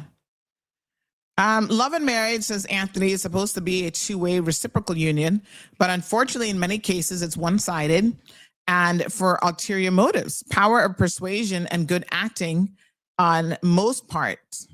So sad. I mean, gosh, in this jurisdiction, marriages are very transactional for a lot of people. Morning, Miss Ingrid. I'm sure Thelma's sick of her too, says YouTuber. Thelma, by the way, is the cat. Oh my God. Carrie says, I do have my own show. I don't have to call again ever. This ish don't bother me. Then do yourself the favor and don't call again. You can save us all the trouble, Carrie. Do it. I don't have no problems with you not calling again. That's on you. Evelyn says, trust me, watch and see. 2 words and then a cuss word. Mouth needs the Holy Ghost. The Holy Ghost. Oh my God. Oh, please ban me. I'm very good. Evelyn says, see, mental. Somebody needs a timeout and some brownies this morning. Lord have mercy. All right, folks. I'm working on another case for you guys about Filipina scammers. And quite frankly, I want to say that this all is tied into the young lady from last week. So there's a couple points I want to clarify here, right? Michelle Guevara, whatever the heck her name is, the Filipina who called on the show. If you missed it, go back and watch Thursday and Friday's show. A lot is being revealed about her. So one of the listeners to the program made an erroneous statement and said that when she first came to Cayman, she was actually working for Vine and Tap and that she was having some sort of relationship with Don's son. And thank you so much to Ms. Brenda and others who clarified that no, Don's son is a minor, so definitely could not have been him. We have clarifications. You know, in the Cayman Islands, you know, Caribbean people, but Caymanian people say if it don't go so, it go close to so, right? So what we now know is the close to so is it wasn't Dawn's son. It was her wife. Dawn's married. It was her wife's son. I guess they all got children, which at some point means they're married to a man or at least having kids with men. So she's married to a woman and it's her wife. It was the wife's son that Michelle was checking. You see the point? If it don't go so, it go close to so. So the close to so is no, it wasn't Dawn. Dawn reached out, said, make sure you clarify this was not my son. I said, no problem, Dawn. I mean, if your son was only 12 at the time, then obviously I hope to God she wasn't dating him. Although I wouldn't put it past some people, but anyway. So it was her husband's son. Okay, fair enough. Now, there's a question about how Michelle, who has a reputation from where she was in the States, New York, for being a call girl, allegedly, even got to Cayman with her record.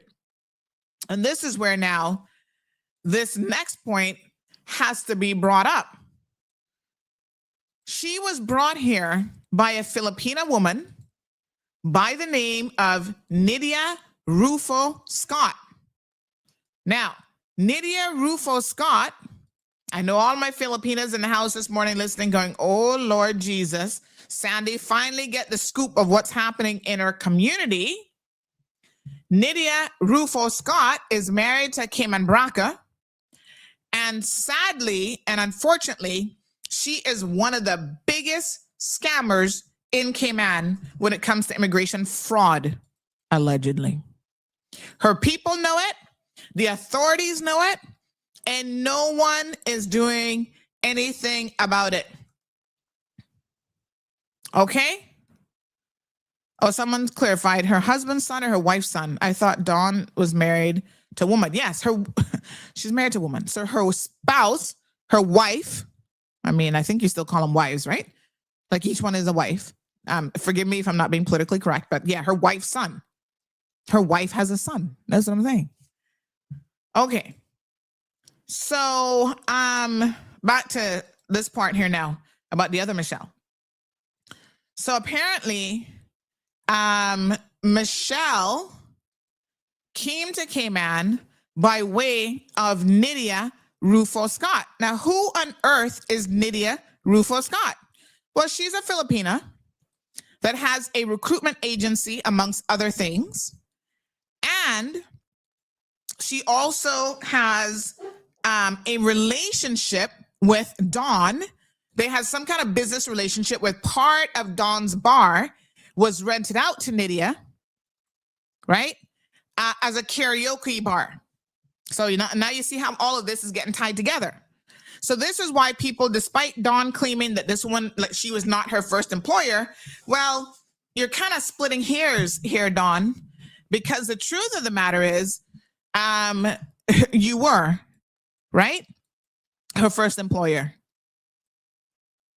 Yes, it was technically for the side piece over there, which is a karaoke bar that Nydia Rufo Scott was kind of managing or whatever. But she was under work permit, held under this woman. But let me tell you how she got here.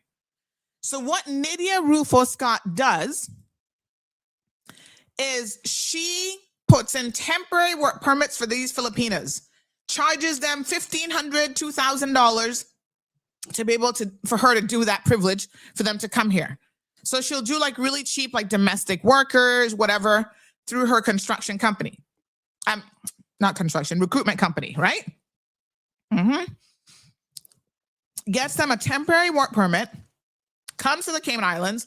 Of course, she has no real job for them, right? And then they have to fend for themselves for the first 3 months that she has the permit. And that gives them time to be able to find a job. Well, you guys know that this is illegal, right? Who don't know that this is illegal? Raise your hands in class. Can I check the pulse now of the community for those of you who still at this point in time do not know that this is completely illegal? You're not permitted by law to do that. All the Filipinos know it. My apologies. They know exactly what this woman is up to. And they're paying what is an exorbitant amount of money for this privilege to be able to abuse and use our immigration system. Now, here's the part that is really quite shocking, is that apparently our government, our enforcement agency also is aware of what she has been up to, and nothing has been done about it. You want to know why? Because in part, she is not in part, well, part of the reason is that she's married to a Caymanian. Boy, y'all need to follow this now, because this gets really interesting. So this lady is married to Caymanian. He is allowing her to engage in this type of behavior. He has to know what's going on by all accounts, because everybody in the community knows. And so now we need to talk about where she get that last name Scott from, because that is the connection to the Cayman Islands. My little friend. I was shocked to hear that you even had a wife, but there you go. I tell you what, they can be found. Lamardo Scott, I don't even know when the two of these got married. He has somehow married this woman from the Philippines.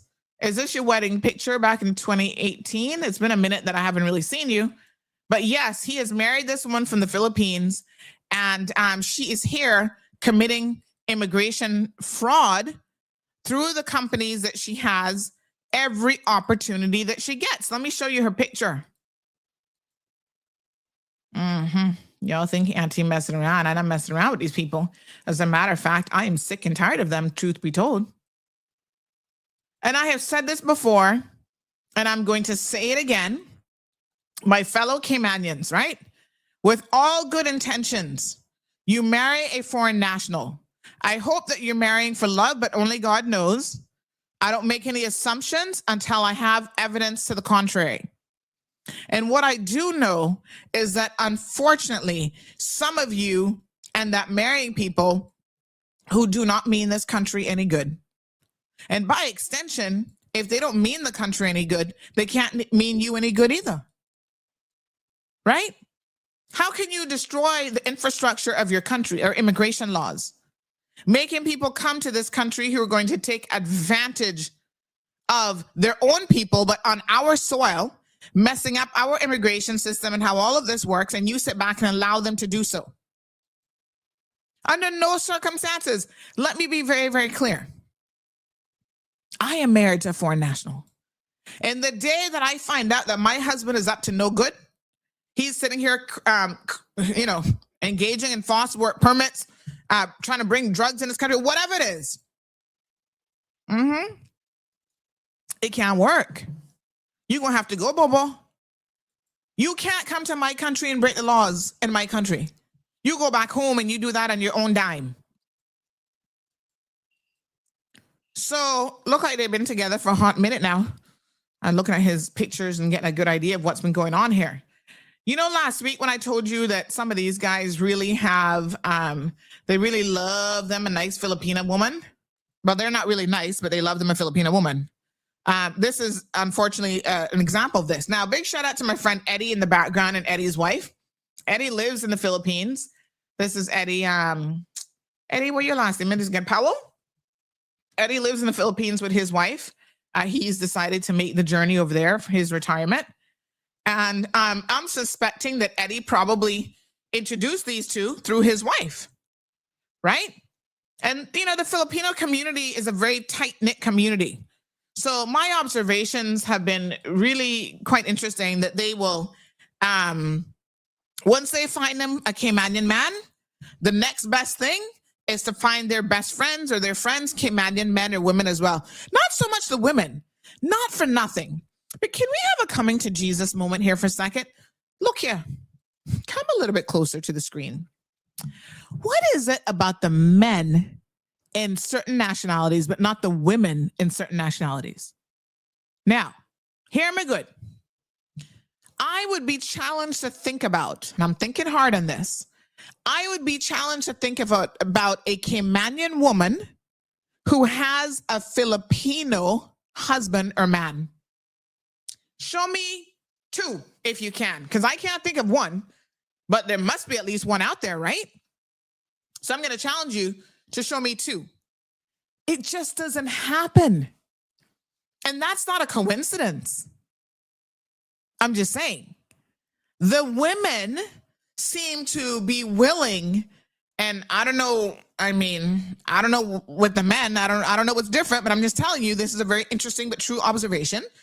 The women seem to be willing to sell themselves, to make themselves available, somebody's got to bring them up in life, but not so much the men. The men don't really tend to marry and have relationships outside their culture as much as the women do. Maybe it's just a male-female thing, I'm not sure. But it's a high percentage. Like I said, I can't think of any man, any Filipino man that I see with a Caymanian woman. But the women, oh God, they're moving in like sharks move in on some serious bait. So, you know, you have one friend, you find one.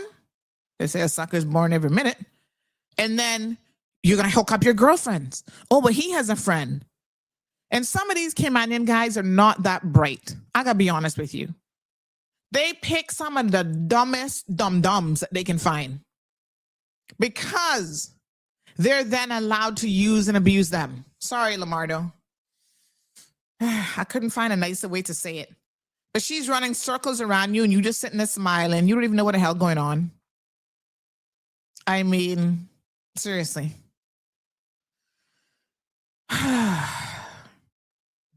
And I ain't got nothing against this. I don't have anything against multiculturalism. Listen, I have always dated another race outside my culture. And I had me a Caymanian husband yet. Can't find no good ones, unfortunately. They all being taken up by somebody else, I guess. I don't know. Can't find them. So that's not what this is about. But this is about how they do come here. They find these men, put themselves in the position legally, and then they take advantage. So she's running an immigration scam, and our government seems ill-equipped to stop her. Huh?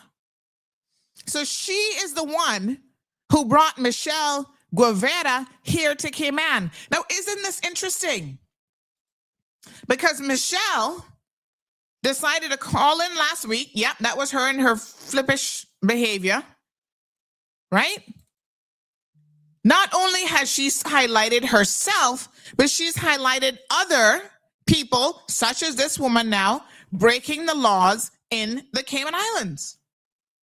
Nydia Rufo Scott. Yeah. So imagine.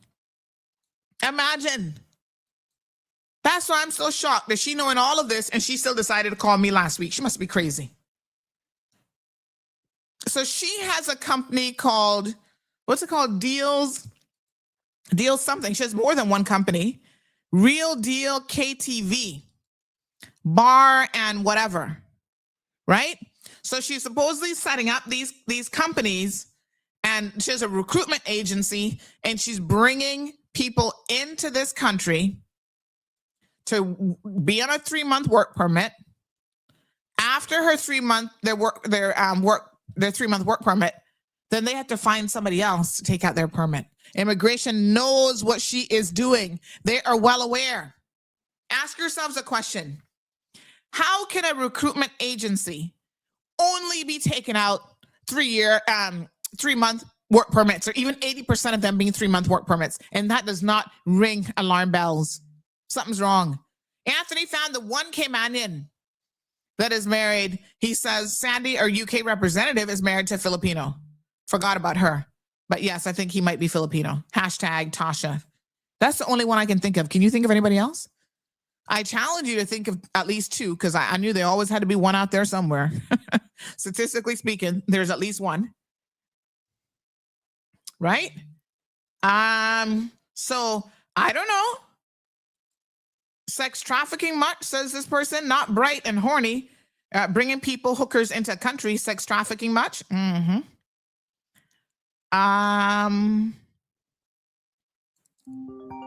Yeah. Good morning, caller.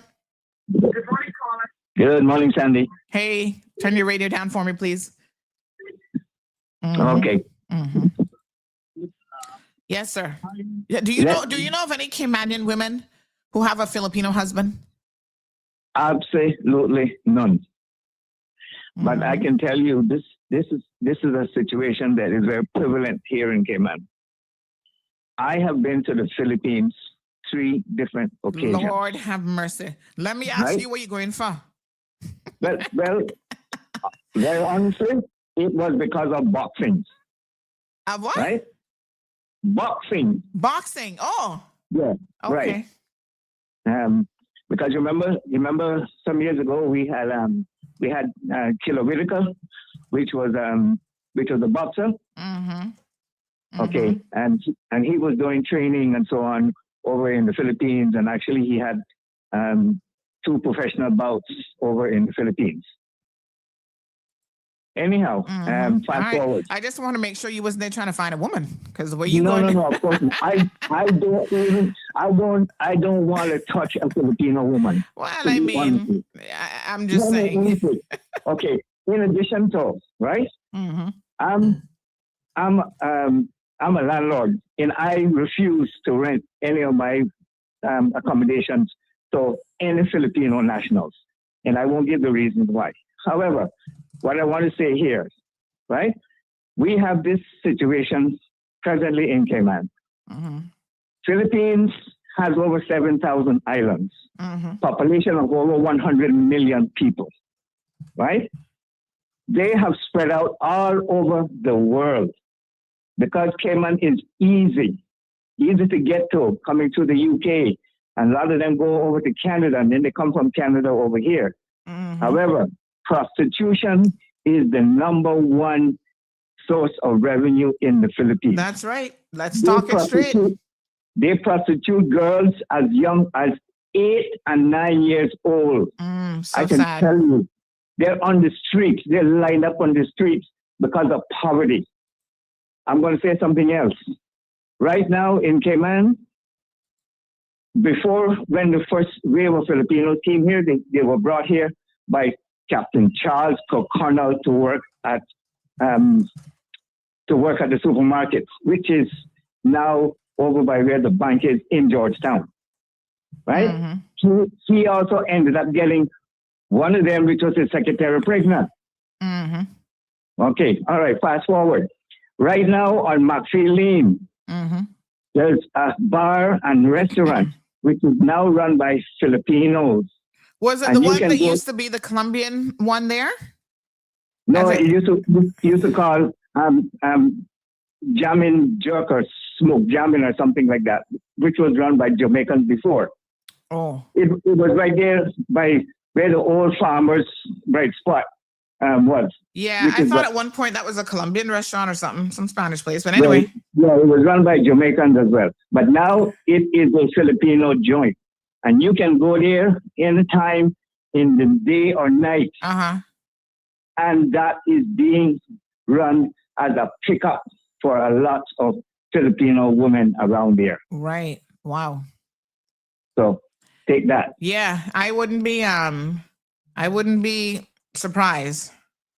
I'm not into none of them. I don't even want to rent none of my places to them. I just do not agree with that culture. Sorry. Okay. Thank you, my darling. And it's unfortunate because a lot of people are hiring these caliber of individuals into their home. And I can tell you, you're going to make a mistake if you're trying to keep that husband of yours.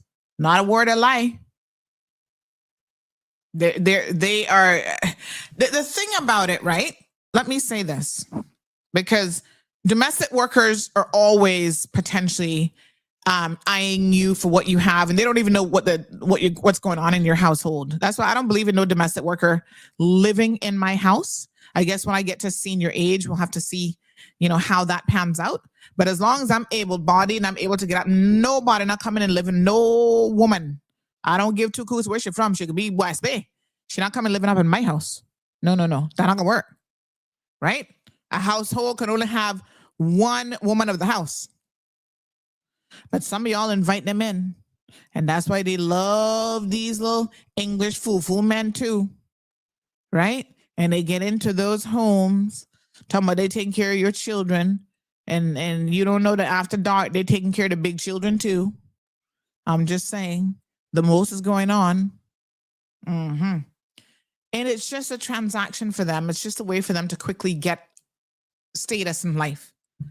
You think in the Philippines, this one could have a recruitment agency, a karaoke bar, a business called Real Deal, and all this kind of stuff, living the kind of life she does where she can travel, she can go back to the Philippines when she wants to, and this, and the next thing? Sorry, but no. Going to New York, I think this is the, is this the one there in New York? What's the one called? One of the tall buildings. I can't remember. But you go to her social media, she's living a really good life. And I don't envy nobody. Tell me why are all of them digital creators? What is it with them claiming to be a digital creator? Digital creator creating what is what I want to know. Good morning, caller. Good morning, honey child. How are you? I'm good. How are you? Oh, I'm blessed and highly favored beyond all measures. Enduring this beautiful Lord's Day Monday morning here in the Cayman Islands is gorgeous. She claims that she has a computer learning center. And then her primary business is LGS recruitment. And so she has a recruitment business in the Philippines or connections in the Philippines. And that's how they're getting these poor, unsuspected Filipinas here. Go on, caller. Honey child, I would like to know, how is it that I don't know, at some point in time, we need to hold these marriage officers accountable. You have these Filipinos coming in here, marrying off these old Caymanian men. I have experience. I have with one of my seniors where one came in, young bit of woman married an old man, and he in the hospital. She's not carrying him. She took off and went to Jamaica while the man was in hospital, got her visa on marriage, and took off and went to the States and never returned. Marriage of convenience. And I think that these marriage officers should be held accountable to some point because age difference, number one. Number two is we know that these people that come here to marry off a Caymanian elderly is not going to stay with them. It's only marriage of convenience. So I think that the law that our laws should intervene into this. You have some that are. Well, I don't know how much you can put on the marriage officers, right? Because they're looking for certain criteria, and I do understand, especially when the men are old, and their ability to even think straight might be called into question. That might be a possibility. But what about these young men who jumping on them and marrying them? It's now 9:30. But I'm just saying, Mr. Amelia, what would a marriage officer do? I'm sure Lamardo think that he in a real relationship and he love her and they've been together now. It must be 10 years since she had her own company, whatever. I mean, it's a marriage of convenience, yes, but she's in it for the long haul. So not like she's going anywhere. So a marriage officer can't do nothing about that. A marriage officer can't refuse to marry. I mean, his mental capacity isn't to the point where you could say, well, he can't make his own decisions on who he wants to marry. He mightn't be the sharpest in the box, but you know what I'm saying? And now she's here making money for the both of them and giving him a good life too. But she's doing it on the backside of scamming her own people. And that's a problem. I agree 100%. But also, Sandy, you have situations where their time is up with immigration or they have an immigration problem. They have to leave the island. When you look, you see banner up that they're getting married. So immigration can play a role into this as well. But they have been too comfortable for too many years. Yeah. That's what's happening with our immigration department. They have been comfortable for too long. Yep. You understand? If somebody's having issues that they have to leave the island or their time is up, work permit is up, under no circumstances should they be allowed to marry here in the Cayman Islands. I agree. That I agree with. In fact, what we need to do is change it where if you're 1 year outside of your work permit being expired, that too bad for you. If you never find a husband before then, you're not finding a Caymanian that last year, you can find somebody else. Thank you. Get rolled over and then you can come back and pick up your relationship because there's too many scammers. Exactly. Too many scammers and too many marriage of convenience. But ultimately, it's our own people that need to put a stop to this. And unfortunately, our Caymanian men are too happy to get in bed with these women just because they allow them to do anything to them. That is so. Like I said, by the way, somebody has found the other Caymanian woman that married to Filipina. She's in the BRAC. Nothing to say, but them poor BRACers, Lord have mercy. Another Scott again. No, sir. But anyway, apparently there's some woman that's a school teacher or something there that she's married to Filipino. Poor them. What a hot mess. But it's very uncommon. Like y'all had to think hard about, what Caymanian woman I know that's married to Filipina? Gabby says they pee too small. That's what she been hearing. honey child, you have yourself a blessed day from Miss Amelia, you're not looking at my little Filipino man, or what? We can't hook you up with one? My mom, I read start hearing you, my seniors in the start hearing you. You behave yourself. Okay, ma'am. Goodbye. No behavior whatsoever. Goodbye. Thank you. What you calling when the seniors on for? When the seniors in the car? Look, yeah, don't make them seniors fool you. You know. They know more than me and you put together. You sit there. They wasn't marrying them either. Gabby says, from what I heard, it's because they're ding-a-ling too small, but that's none of my business. Lord have mercy.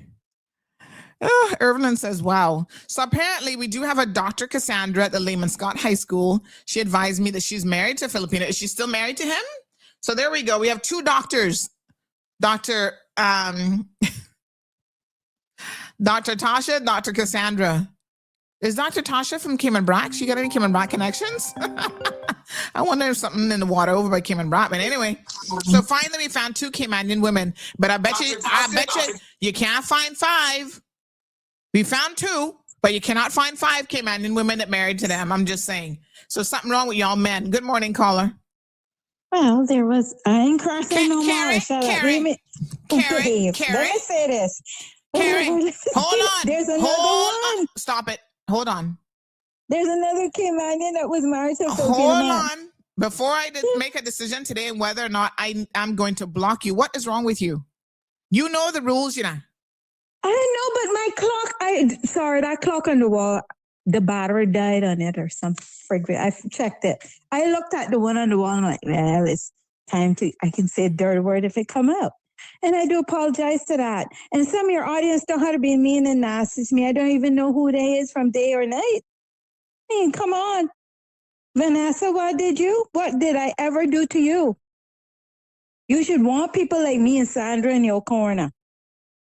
You guys see the look on my face right now because I'm not convinced that you don't know better. Yes, I know better. Didn't I just say that? But my clock is what I looked at on the wall instead of dealing with the phone. I was calling you from a phone. I didn't look at the time on that phone. I just looked at the clock on the wall. I was cleaning at the same time. Make your point. Anyways, Popo Jabs is in Cayman Brack as well. 9:30. Huh? Popo Jabs is in Cayman Brack as well. I thought they were here in Grand Cayman. Yeah. Oh, they're how they started up here. You find me one Caymanian working up in there's no Caymanians working there. None. That's the other, and they just opened up one place up in Spot Bay. Call it K something.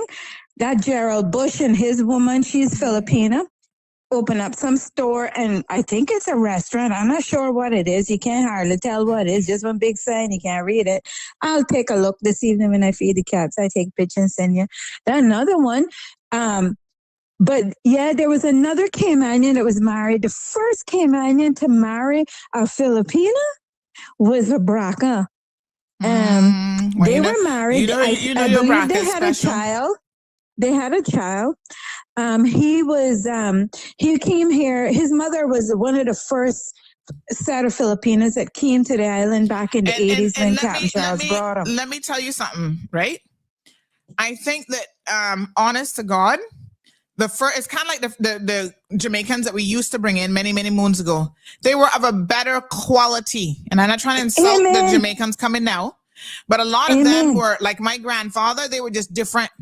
Now we letting in any kind of riffraff from all over the world, including the Philippines. Okay, yeah, exactly. And plenty of women coming over here in the Brack now.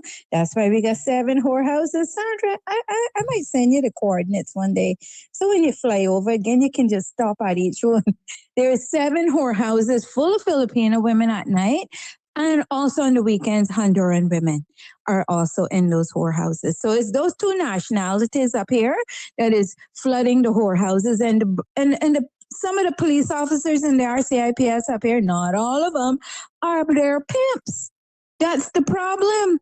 That's why nothing is being done, because in orders come from Grant to say, go and check this house out for this. They're not going. They'll just say, well, we never seen nothing went on wrong there. They drive past or whatever, but they're not seeing what really taking place.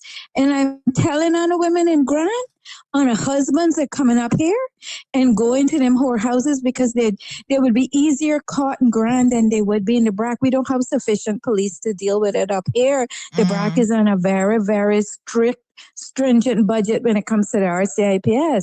So they're overworked. They don't have time to deal with anything. That's why there's all these speeders and everything else. There are no real traffic police up here at the times when these speeders are doing foolishness around Sarah Turn and everything, Tibbetts Turn and everything else. So this is what I'm saying. They made sure they infiltrated the BRAC. They bring them in. They got them here working as caregivers in the day and as whores at night. So they're making a lot of money. I can afford to tell you that. What a government need to do is look at Western Union and look at MoneyGram and see how much money that individual Filipina or whoever is sending out of this country on a monthly basis. And that should tell you exactly if they're a whore or not. Anyway, I gone by. I'll call after 9:30. And your audience, you all need to be nice to me. I'm not nasty to none y'all. Be nice to me. All right. We'll see what the poll says at the end of it. All right. Big shout out. Happy birthday, by the way. I see Siobhan is in the house. Siobhan Berry. Happy birthday, Siobhan. Wishing you all the best on your special day. We'll do a little post up here for you in a little bit. There she is, styling and profiling. Siobhan says exactly. We need to stop bringing in the riffraffs. Well, she is a security then, says Sophia. What? Andrew says that the marriage officer cannot be held accountable. Immigration is the first line of defense. Once they get in here under 3-month permit, that's it.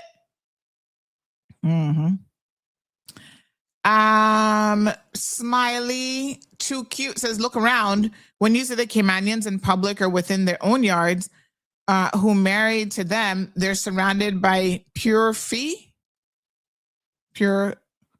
what? Look around. Most Caymanian men married to them are cut off from their families. Worse, if they have children, their children aren't allowed to mix with other Caymanian children. Lord Jesus, no, sir. Yeah, you can't. I mean, listen, if you're coming to Cayman and you're going to marry a Caymanian, you should accept everything that comes with that, including the culture, their family, et cetera, et cetera. So it is really weird how, to the detriment of, and listen, to the credit of the Filipino community, they tend to be very, very family oriented. I'm going to give them that. Okay. And they, will want their family and friends to hang out and whatever. They do a lot of socializing together. That's very much a part of their culture. But that doesn't mean that you can exclude the Caymanians as well. Like I've seen it. Not for nothing, but a lot of these men, when they marry the Filipino women, all of a sudden their whole friendship circle tends to change significantly. And then, every party, it's like just the Filipinos are getting invited. I'm not saying there's nothing wrong with them getting invited, but it can't be just them. That's all I'm saying. So I understand the sentiment that there appears to be some kind of a inequality or something that happens there. All right. Have we found any other Caymanian women? And listen, I love good looking people. And there are some Asian men who are very, very good looking. I'm open to the spectrum of wherever you're from and wherever you find love. I'm going to show y'all some good looking ones, but I can't find them right now. But I've seen some, I'm like, oh my God, he is so handsome, good looking. I don't judge people based on solely their nationality for whether or not I'm attracted to them. I mean, I've never had an Asian boyfriend, so I can't talk to the whole PP situation.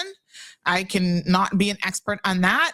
But what I will say is it certainly is a question of not the size of your guns, but how you're going to actually use it that makes a difference. It's the motion in the ocean, as they say, not the size of the ship.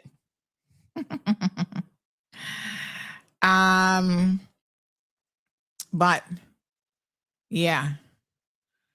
Anyway, so I can't make any assumptions about them as a whole, because, you know, although I'm gonna be honest with you now,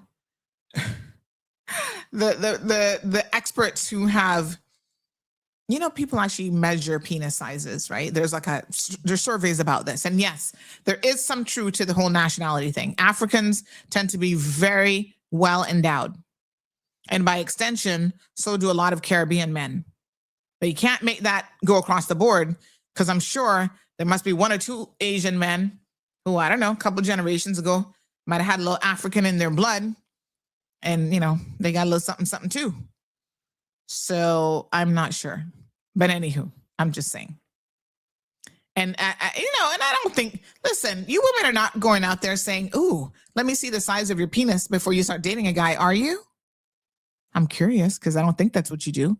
You like, if you work with somebody or they're around you, you get to know their personalities. Isn't this how you're finding your mates? You get to know them first before you jump in bed and worried about the size of their penis? Or are y'all doing the opposite? Because maybe I have it wrong in terms of how y'all do it. Miss Dorothy says, what can go so? The lady ruined the reputation of all Filipinos on island, says, ooh la la. Do you know her? Because I tell you what, she's a hot mess and then some. Filipinos do not assimilate. I think that there's some complexities to that. I wouldn't necessarily make that comment, but I do think because they're so far from home, they tend to stick with their own. They have their own culture, their own food. And I can understand that up to a certain extent. But you couldn't marry me. Any Filipino men might be interested in marrying Auntie. I'm not available, but I'm just saying, you couldn't marry me and not assimilate into my culture. You want me to sit down and eat what is the egg duck call? Oh God. Oh man, I used to know the name of it too. Something begins with a B, but it's like a duck embryo that you eat, but it's aged when the duck in the egg, it's not an egg yolk that you're eating. It's the actual baby duck that has feathers and everything. And they eat that. And so, oh Lord, what's it called again? Hold on. Is it duck or I think it's duck embryo. Hold on, I just want to tell you what it's called. I could not see myself eating it, just for the record. But you know, they expect you to assimilate and to try their culture and whatever. Balut. It's a famous duck embryo dish. And child, Auntie not eating no such thing. But I've sat down and had meals with my Filipino friends before. I've broken bread with them. They're very, very generous people, you know, and they share, they said, Sandy, this is how we do. This is our culture. You know, you bring one dish, next person bring another dish. You guys know about this balut dish that I'm talking about?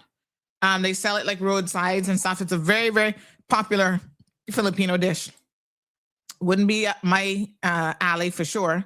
But anyway, hold on one second here.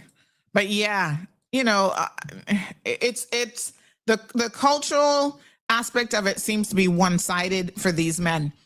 And not for nothing, but to the caller's point, there it is. The little baby ducks, basically, they're still in the embryonic stage. So they sell it as like the egg, and then you open it up like that and you eat it.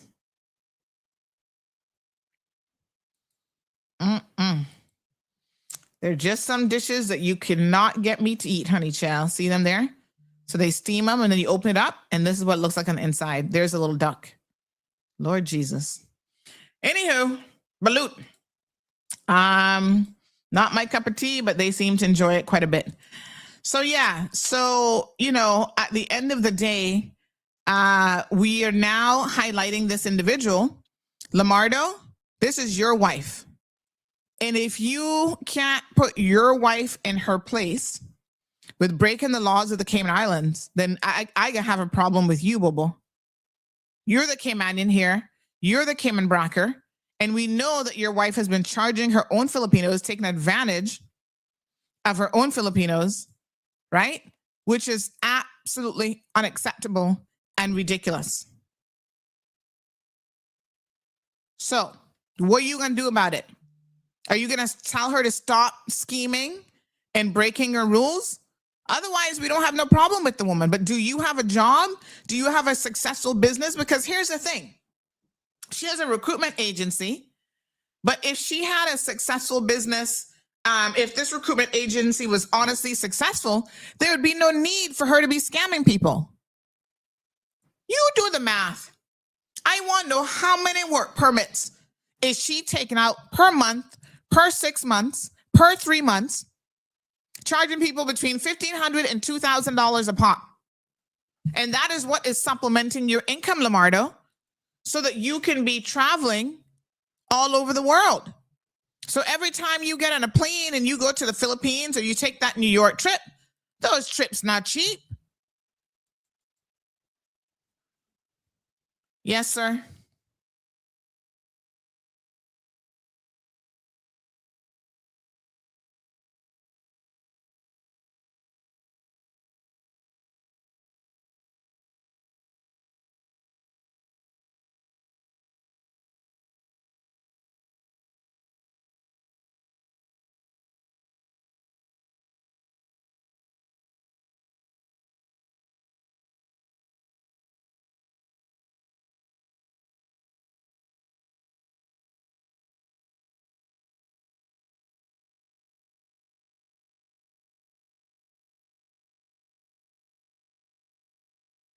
Y'all know Auntie be getting the sauce we're live and direct. So here this thing here now. You see, and this is where again I got a problem. Because nobody can tell me that as a Caymanian spouse, you can be in a relationship with someone and don't know they're flush with money. And you're not gonna question where they're getting their money from. Come a little bit closer, children, because I want to be straight with you. All right? I don't really need to see Marlon's paychecks, but I see his job letter and I know exactly how much money he makes. I also know what bills he's paying and what his contributions are to the family income. If all of a sudden I see all kind of money coming into his account and he's flossing left, right, and center and go buying new cars and this and that I don't know nothing about, or all kind of traveling all over the place, you don't think that I can have questions? You wouldn't be a married couple if you didn't. And so I find it very hard to believe that you guys are in relationships with people and you don't know where their money is coming from and y'all can turn a blind eye and pretend. Now, y'all ready for this one? Y'all gonna be shocked by this one. Let me be very, very clear. There's something stinking round, yeah. Lamardo, just last week, it's so ironic that you and your wife are being featured as her being a scammer and as you being very, very complacent and living off the good life, I guess. He has just purchased cash, $375,000.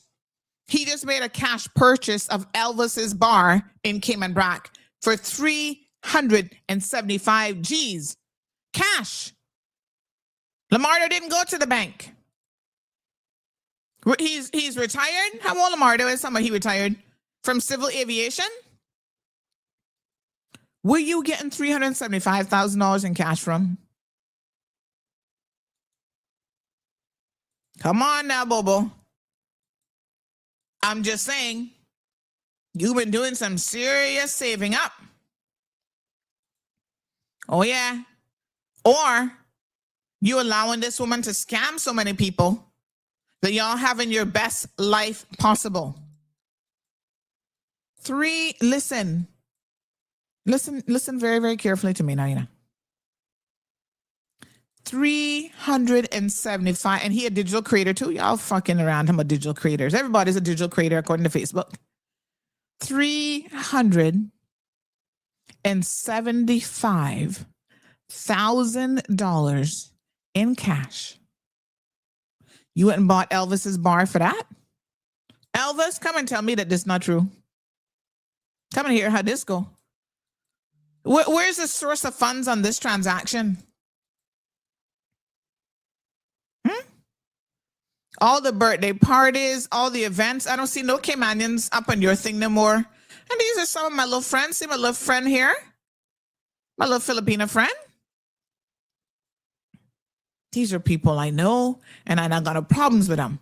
I don't have no problem with a single Filipino in this country if you flying straight.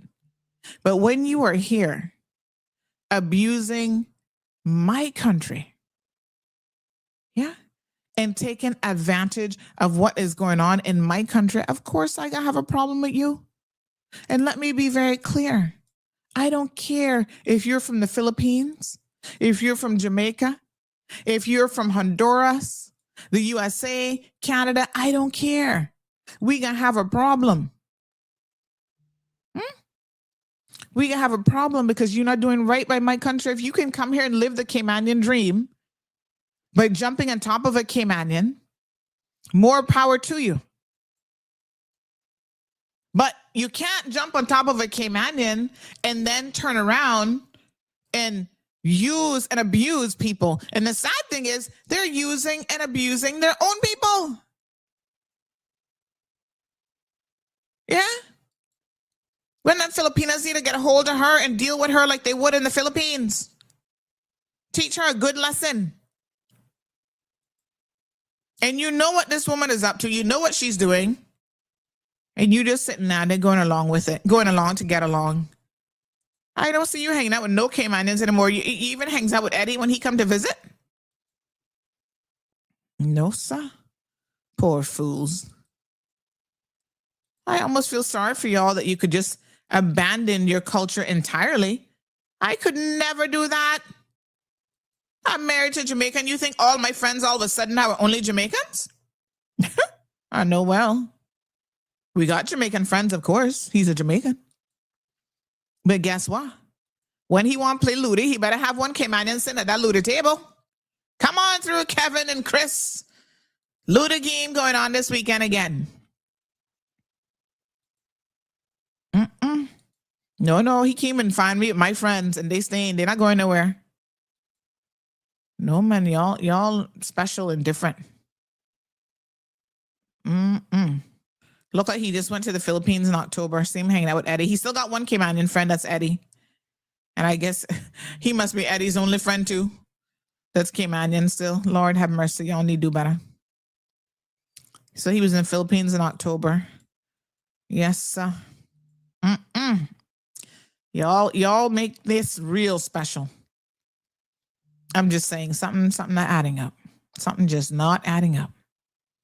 And it's so weird because the degree of isolation that occurs when you're in a relationship with certain nationalities does not occur with others, right? Normally when a Caymanian married Jamaican, all of their friends not going to be all of a sudden Jamaicans. They can continue to have their Caymanian friends as well. But I don't know what it is about this situation if their culture's so overpowering that they just forget everybody else. Boy. Y'all different. Y'all are truly different. No, sir. Oh, Jesus, take the wheel. So we want, inquiring minds want to know, Lamardo, how you managed to pay $375,000 cash for a bar in Cayman Brac. They're probably not even making that kind of money. Y'all better look into something called money laundering. I'm just saying, source of funds, where the money coming from, where was the cash? You can withdraw that kind of money at the bank. Speak to me. Is this the same Filipino that called your show a couple of days ago? Ooh la la, no. So let me clarify that all of this is tied to her though. So I guess this one here now, Nydia gonna be calling her real pissed off because her actions that day, she opened Pandora's box. Ooh la la. Ooh la la. She opened Pandora's box on not just herself, but her brother, who has a criminal conviction for pornography distribution in the Philippines, and on the woman who originally brought her here to Cayman, because I started to go, wait a minute, how this woman who was known to be prostituting herself in the United States while she moonlighted as a domestic worker, how did she even get to Cayman? And then I find out that it is this woman, Lamardo's wife, who brought her here on a 3-month temporary work permit. That way she's been job hopping. Because that is how the scam works. So she is the one with L&J recruitment agency, right? That has taken advantage of her own people, charging them thousands of dollars to come here for 3 months on a 3-month work permit. And then it's up to them to find employment after that on their own. That is what she's up to. LJS recruitment. And immigration sitting down like they're impotent. That's the thing that I don't understand. So she's the one who brought Michelle here and others. The crazy thing about it is even the people in the Filipino community have complained about her and what she does, although they know the scam too when they're giving her the thousands of dollars to come here.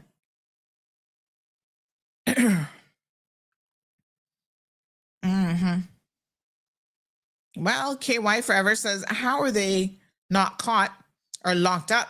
Because how long have they been together, away with this, been getting away with this, and he came out and how he not locked up yet? Nobody not calling these people out. Well, Roar came out and says, them Scots are big savers, you know. Yeah, especially when you're scamming people. You can afford to save. Sophia says he's in his 50s, so might be his pension. Nobody not giving you no pension payout like that, Sophia. I don't know what pension you talking about. But that's not how pension came and work. You get a capped amount each month. If you're a civil servant, you get one little lump sum payout, but it's not that kind of money. Diane says, Sandy, sometimes the marriages are for financial gain. Well, my point is most of them seem to be for financial gain. Well, Carrie says that's a lie. The purchase of the bar is going through a lawyer and the funds are transferred today from CIBC to Elvis's account. Well, nobody said it wasn't going through a lawyer, but did the lawyer finance it? I think you're missing the point here. The point isn't about it going through a lawyer. The point is he had $375,000 cash. And listen, bless his little heart if he has been able to save it on his own. But there are question marks there now that everybody know his wife is a scammer. There are question marks there about where they're getting this kind of money from. Those are legitimate questions to ask when you're dealing with somebody. Like I said, if your spouse is into illegal behavior and you don't know it, something is wrong with you. Lady D says they're very dominating and serrated nation. So many come here and do what they can't do in their own country. They take Caymanian laws as a joke because they get away with so many criminal activities. And Siobhan says, and once you open Pandora's box, you can't really close that box back. Not on this show. That's for sure. Nope, you cannot. Meanwhile, look at what she's building in the Philippines. You see, you take people out of certain conditions, elevate them in life. Nothing wrong with that. Yeah. But when you see where they're coming from and you see what they got and they still can't do it the right way, that is where I have a problem. I don't have a problem with her trying to build a little something for herself back home. But if she's doing it on the back of her own Filipino people, right? In the meantime, breaking our laws and bringing people like Michelle to our shores, who, by the way, not for nothing, but a little birdie told me that after this woman brought her here, working at Dawn's establishment, she had previous to that 2 work permits turned down.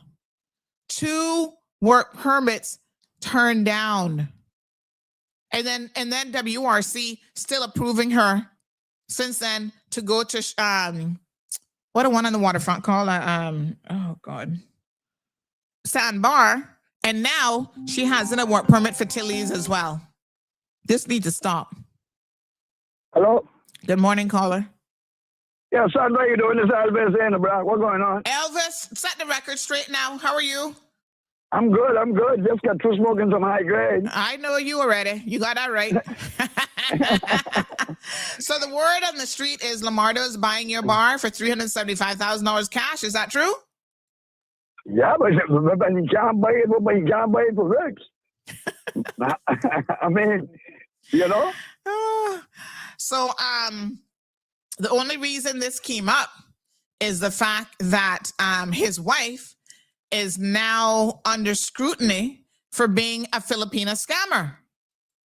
So, of course, that brings everything into question in terms of his source of funds. Well, I can tell you one thing. That is being funded through CIBC. That I can guarantee you. So CIBC giving him the loan? Yes, that's what it's being funded through. Yeah. Oh, okay. So it's not a cash purchase. No, it's going through there. That's I can guarantee you that. Okay. All right. Well, we want to make sure everything is on the up and up, because you know some funny business going on around the place. Yeah, but another thing that's instead of worrying about that, they should worry about whether I can take that money and then invest it sensibly. Are you just buying more high grade? No. Hello. Or start a revolution. Oh. Hi. Okay, you have a nice day, Sandra. Well, congratulations on the selling of your business. Very good. Yeah. I got to tell you the truth. I'm not too pleased with the fact that the woman buying it, because from what I'm understanding, that meeting got turned into another brack whorehouse, because I have allegations here saying that she running this whorehouse here in Georgetown that the previous caller had called about as well. So now your bar soon be the Brack's #1 whorehouse, not just a bar. Well, ganja in prostitution should have been legal a long time ago, the oldest tradition in business in the world. Do you know, Sandra, you know the part about it? Now, you're the woman, so don't get offended, but God made women with everything they needed, but a woman is never satisfied because they're doing the hair different, putting on eyelashes and all kind of things. So, well, apparently the men never satisfied either, because they're the ones who with these women. I'm just saying. Yeah, but look here now. Remember, a hungry dog would steal. Yeah, they can prostitute too, apparently. well, anyhow. Anyway, like I said, I'm not for making it legal. It's legal in their own country in certain parts, so maybe they should just stay there. We got to keep some semblance of decency around here. I mean, not much left, but so tell me something now. Now let's set the record straight now. Is the Filipino nationality the only one that entered that business in the Cayman Islands? No, sir. But I'm saying they're the newcomers now that is taking it to another level and making it large and in charge. I'm not saying that they're the only ones. Like I said earlier, I calls them all out, whether they're Honduran, Jamaican, British, American, Canadian. I don't care, because enough of them prostituting themselves too. But the Filipinos taking it to a different level. And listen here, Elvis. Let's have a come into Jesus moment now, right? I was saying earlier that you notice it's the Filipino women with the Caymanian men. You don't find too many Caymanian women with a Filipino man. What do you think that is? Too many Cayman man with Filipino woman? No, I'm saying you see the Filipino women, Caymanian men. Yeah. You don't find very many Caymanian women that can find a Filipino man. So what do you think that's all about? That is the nature of the relationship with the women. But look at now. You know what?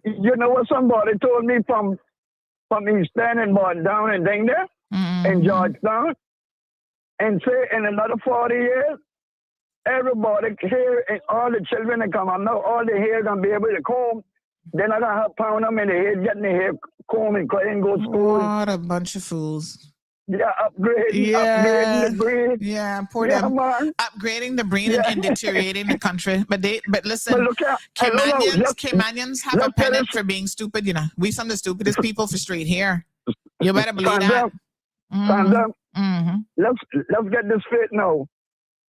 The most educated and disciplined people now that come into our workforce now is the Filipinos. Now you got some bad fruits in that too. Tell me something. Let me say this. There's no doubt that a lot of them are educated and qualified, but guess what? Some coming here with scammeration and fake degrees and stuff too. So How much?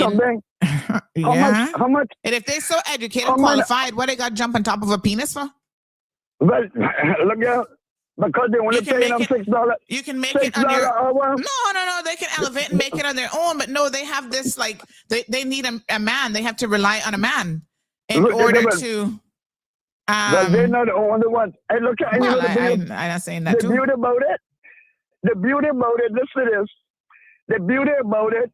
The Filipinos and the Honduranians, they're coming and trying to get themselves a whole good Caymanian that's willing to work.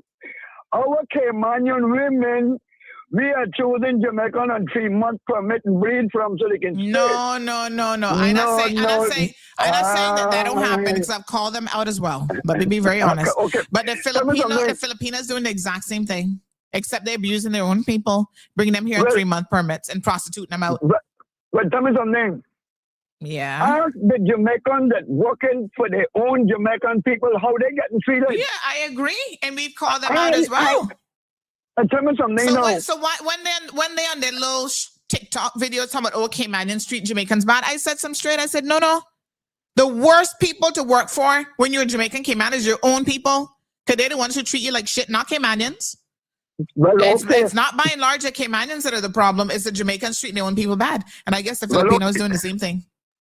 Well, listen, man. Now, Sandra, I would like you to monitor this business because I wanted to sell it to another person that is married to a Filipina.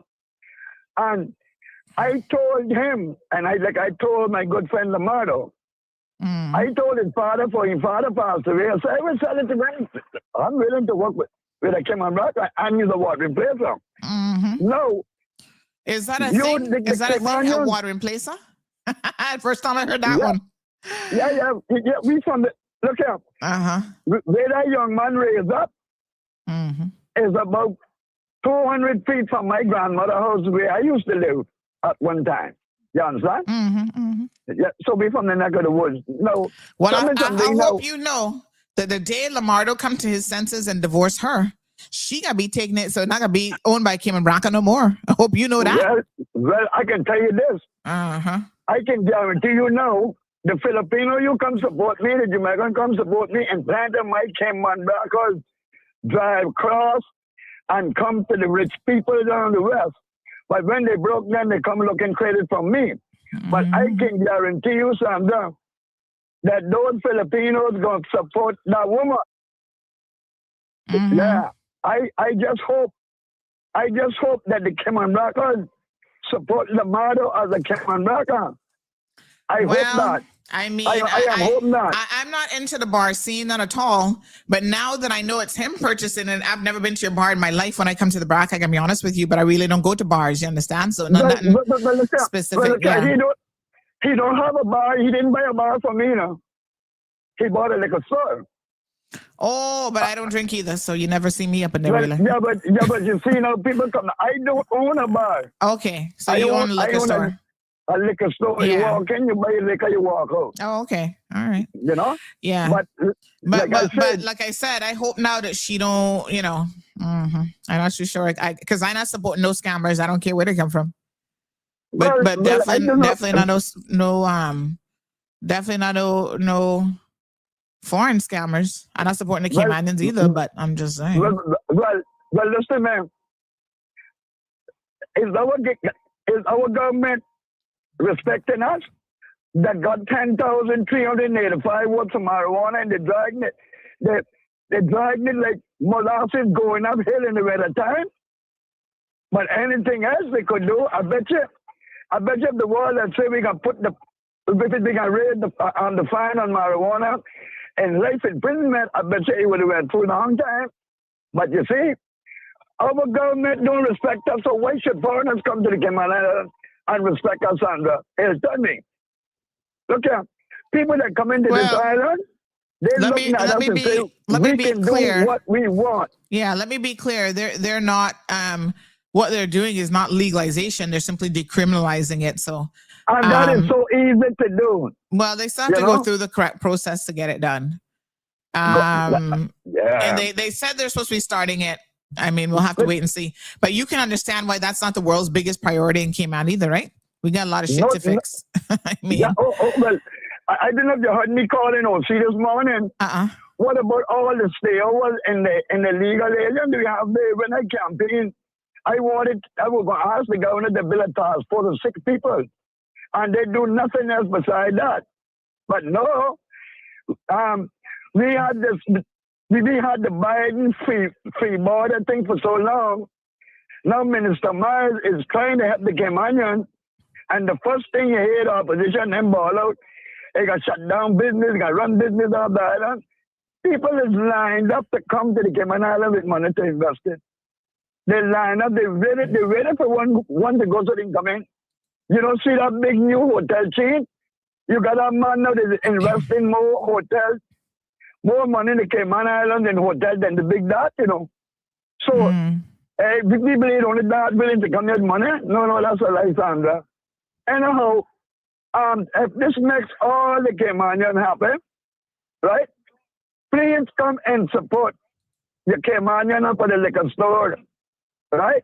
Because the foreigners will support him and his wife. Thank you very much, Sandra. Thank you, my dear. Well, I guess you guys have enough Filipinos in the brat now where they should be drinking plenty. So yeah, they'll come and support it. Diane says, Elvis, go smoke your high grade. Sound like you smoked donkey grass before you called it. Oh, Diane. Lord have mercy. The weakest men in this country came and brought men, says Carrie. So there's no wonder they disappear for hours from the client if there's so many brothels in the islands. Carrie says, no, boycott all businesses owned by Filipinos. I'm not going to say that because, again, to me, this isn't about Filipinas or Filipinos versus Caymanians or anything like that. This is very, very specific, okay? If you are a scammer, if you're abusing people, I don't give two cahoots where you're from. It just so happens that the current case that we are investigating and we are on is with who? A Filipina. Her and Michelle's brother all need to go. And so the fact that she is married to Caymanian probably done breed for him too, because, you know, that's part of the MO, how they catch you and keep you. I wouldn't be surprised. Now, the next one I got to be exposed is a Dominican. So we're about equality here. I will expose every single one of them who are turning my country into a shithole. I want to be clear about this. You come from a shithole, you don't get to come to Cayman and make Cayman a shithole too. Remember, that's why you left your shithole. You didn't leave your shithole to come to another shithole. You left your shithole to come to paradise and to enjoy all of the wonderful things that we have here. And you know what makes Cayman wonderful? The lack of corruption. Yes, we have some of it, but listen to me carefully now. The more we get, it will be to our detriment. And so we cannot sit back and tolerate the corruption at no level. So I call it the Caymanians, and equally, I call it the foreign imported scammers and abusers as well. I want to play something for you guys before we end the show today.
Oh, my apologies. This commenter says Lamardo bought a house in West End, Cayman Brac, rents out the bed. So if the rooms have bunk beds, he's charging like $400 per bed, not room, making 1,600s. And it's, again, the Filipinos. So, the Filipinos understand their own people, and they are certainly very adept at scamming their own people. And so it's sad, once again, that Lamardo is ruining his own good name, and this mix up with this woman, and allowing her to tell him what is a good idea and how he can scam people. They do come here poor, and so they are more at risk. Like it's more difficult for you to scam somebody of means, Like they can't come scam me. I mean, I'm not looking nothing from them. I don't need to go get a bed. I don't need a work permit. Like when we are in an enviable position when we don't rely on people, outsiders, for the things that we have. So they're hurting their own community. And like I said, her name is all over the Filipino community. I can tell you that. Sorry. A lot of them expats take them away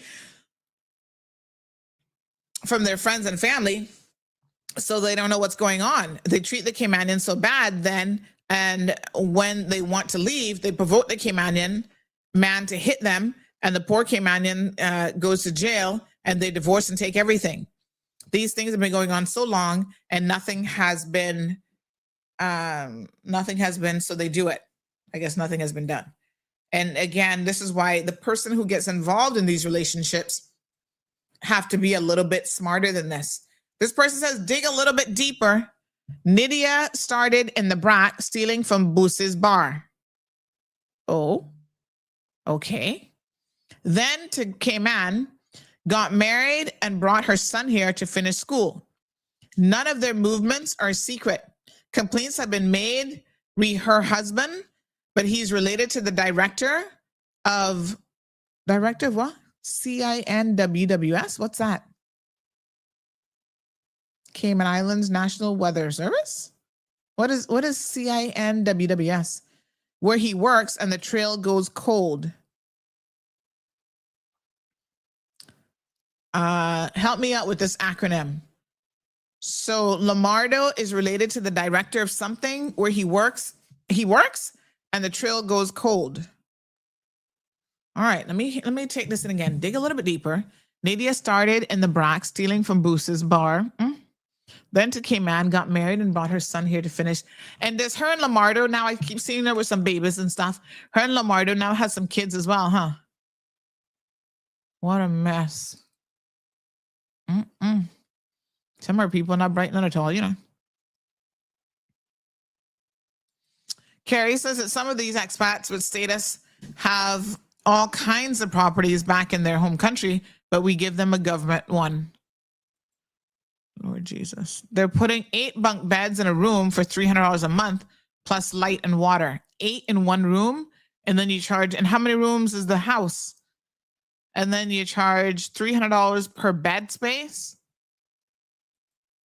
Andrew says, Cayman Islands, we welcome every nationality, class, color, however, just respect our laws. Amen. People and keep our islands safe and clean. We're not racist and class prejudice. I mean, Kara says that our weak Caymanian men deserve what they get, what these women give them. No, he does not have any children with her. Oh, thank God. Let's hope that doesn't change. His brother owns Pat's Bar, where they say you can get the pom pom to rent for the night. Well, I hope most of y'all know you're renting it no matter what. You might think it's staying longer than a night, but good for you. So his brother owns Pat's Bar. Lord have mercy. There's so much prostituting going on in Cayman Brac. So much pom pom selling. You wouldn't have figured that for the Brac. I mean, Julie been in control there for umpteenth years. Telling y'all must be good little Christians, and y'all just, oh my gosh, selling pom pom and probably pee-pee too? What the hell? Lord God. This one says all of them expats take them away from your friends and family so they won't know what's going on. They treat the women so bad then, and when they want to leave, they're provoked the Caymanian man. Oh, yeah. Didn't I read this earlier? Oh, immigration need to go and raids like before. And our Caymanians, when they go report them for bad treatment, and when they beg them back, then they ask immigration to not charge them again. When a Caymanian reports these things, immigration would say it can't be taken back. BC, some of these Caymanians can take pity on them and not want to go ahead to press charges. What a mess.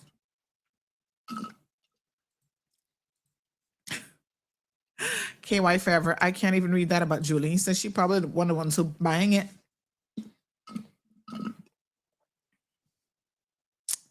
Wow.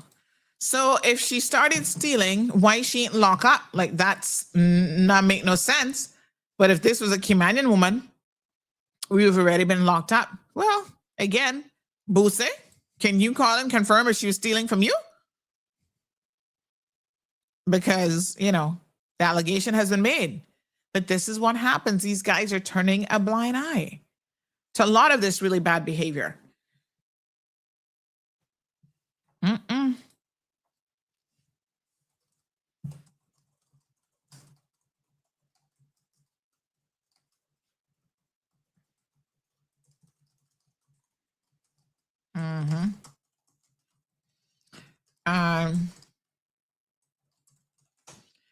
Let me just see. Good morning. What a mess.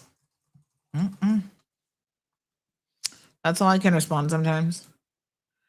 Think about supply and demand. If these guys will run clear to wherever for sex with a hooker, wouldn't it be smart to make it closer? They soon be offering it on bento.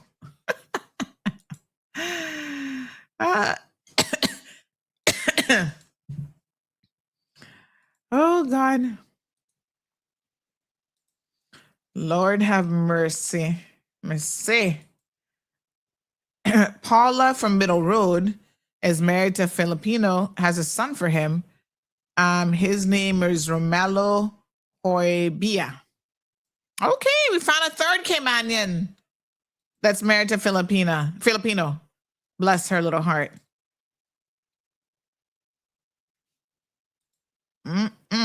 Hot mess. Okay, 5K and prostitution. Oh, okay. All right. So we have a Dominican that we're going to be featuring next. That's going to be coming up.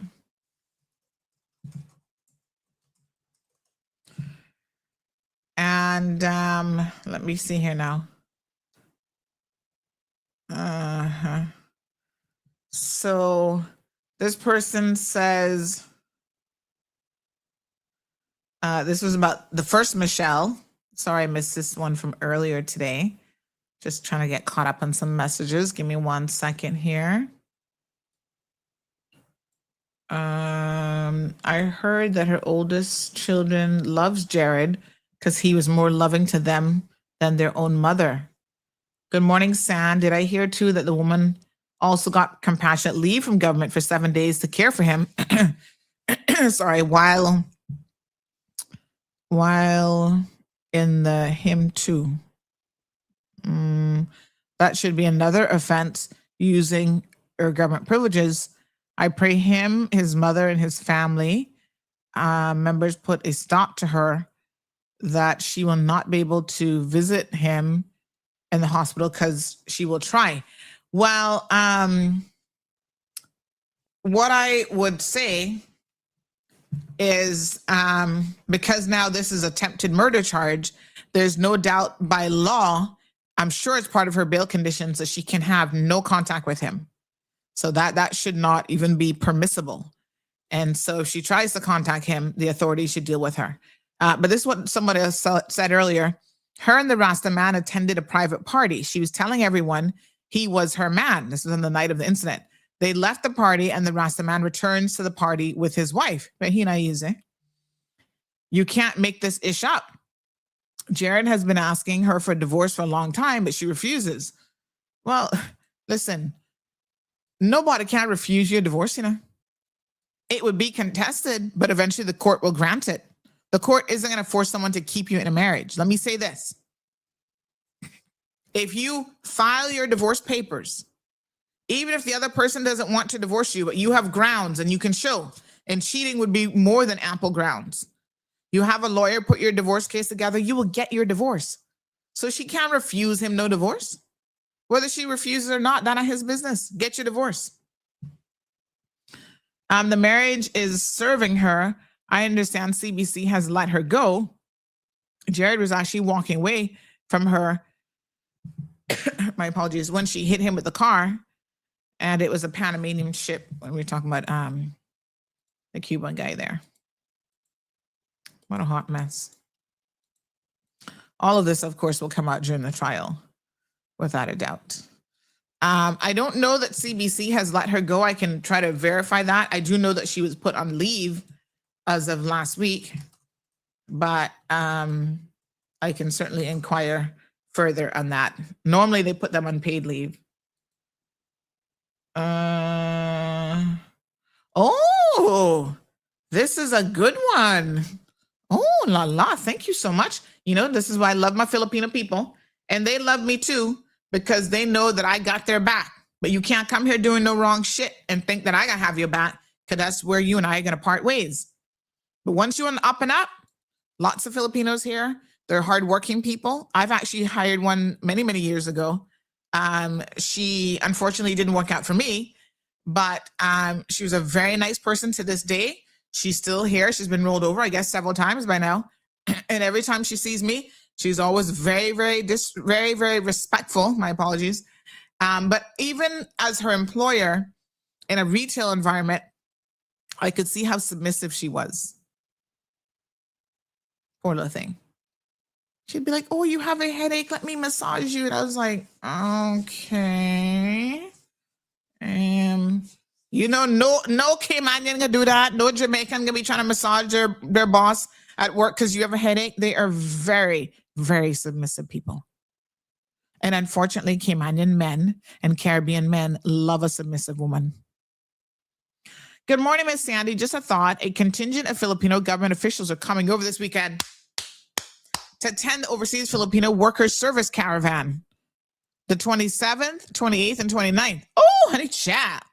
Maybe a good idea is to tag them in this program so they'll be aware of what shenanigans some Filipinos are going on with here at Philippine Embassy, Washington, D.C., and they gave me all the information, and you didn't hear it from me, just that in some small roundabout way, we could all work together to put a stop to these recruitment abuses. Ooh, thank you, baby girl. I love that idea. Filipina government officials, link me up, because y'all need to deal with your people and let them know the rules to coming to Cayman. You shouldn't be paying $1,500 and no $2,000. You're not even allowed to pay for your work permit. So if they're paying any money to come here, they should know that that's illegal, and they need to stop it on that end. And then when you send over people like Michelle and this Nydia woman, please take them back to the Philippines, because they're giving your people a bad reputation overseas. I will try to tag them. I'm not sure how easy that is to do, but let me see if they're taggable. That's a great idea. Thank you. Do you have any contact information for them? I feel like I will reach out to the embassy there in Washington. Let me see if I can tag him. Hold on. Edit posts. At Philippines Embassy. Okay, so I have India in the Philippines Embassy. At Pakistan. No, we need Washington, D.C. Let me see. I gotta find him, and I'm definitely gonna tag him. Philippines Embassy, Washington. All right. So let me just say this.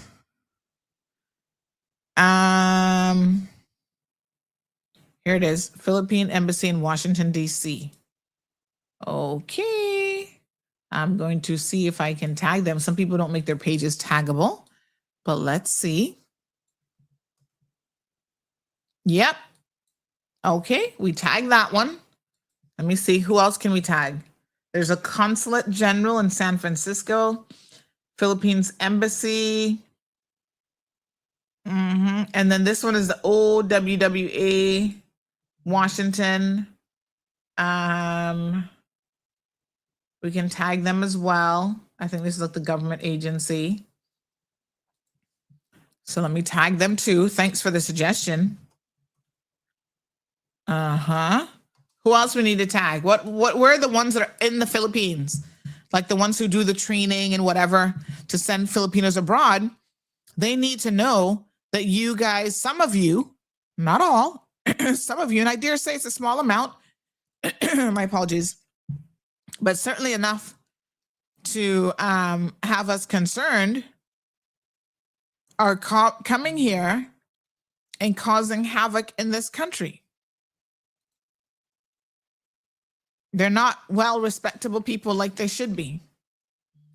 So yes, if we have to get the Filipino government involved, by all means, we are happy to do so. Please watch about the Filipino scammers. Okay. Thank you for that lovely suggestion. And if you know of any way that we can link up with them while they're here, by all means, I would be willing to do so. Because our government don't look like they're doing nothing. See here now, a Filipino embassy warns Filipino teachers versus U.S. exchange visitor visa scams.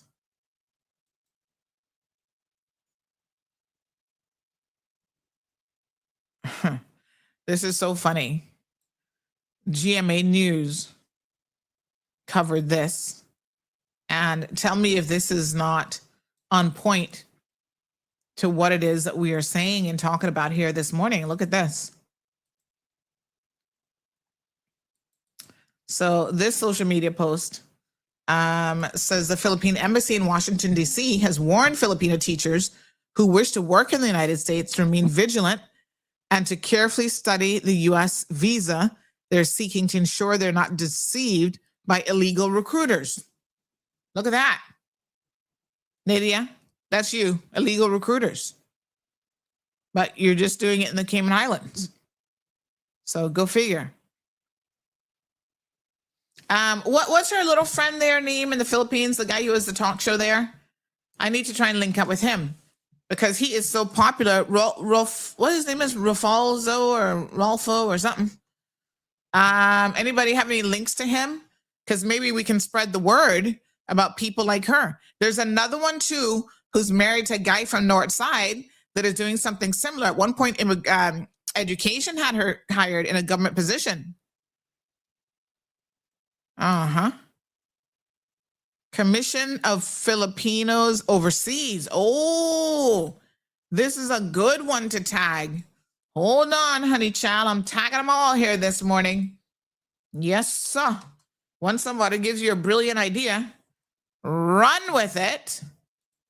Tagging them too. Let me see who else. Contact us. Oh, Filipinos Overseas. Yes, I want to talk to them. I think that's the agency I'm looking for. I can reach out to them, yes, because they got to do better. Deal with your own people.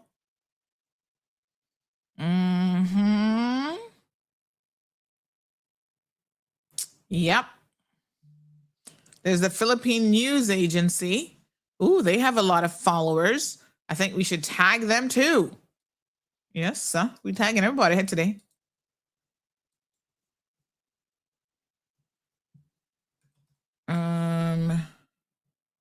Yep.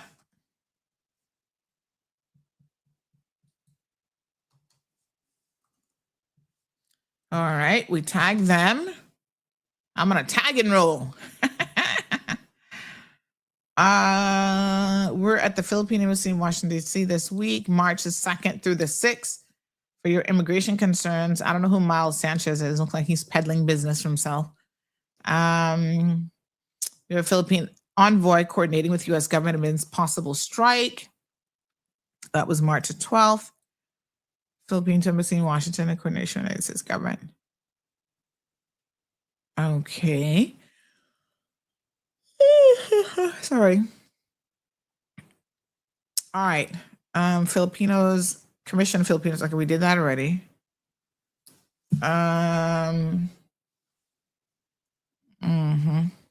Okay. All right. Somebody from one of those agencies must be paying attention to their social media tags, and then hopefully we will deal with them. And we're doing this for the benefit of the Filipinos as well, because they're the ones being scammed by her. She's scamming the Cayman Islands, but she's not scamming Caymanians except for the husband. I mean, he's obviously being scammed, but poor him, he don't even know.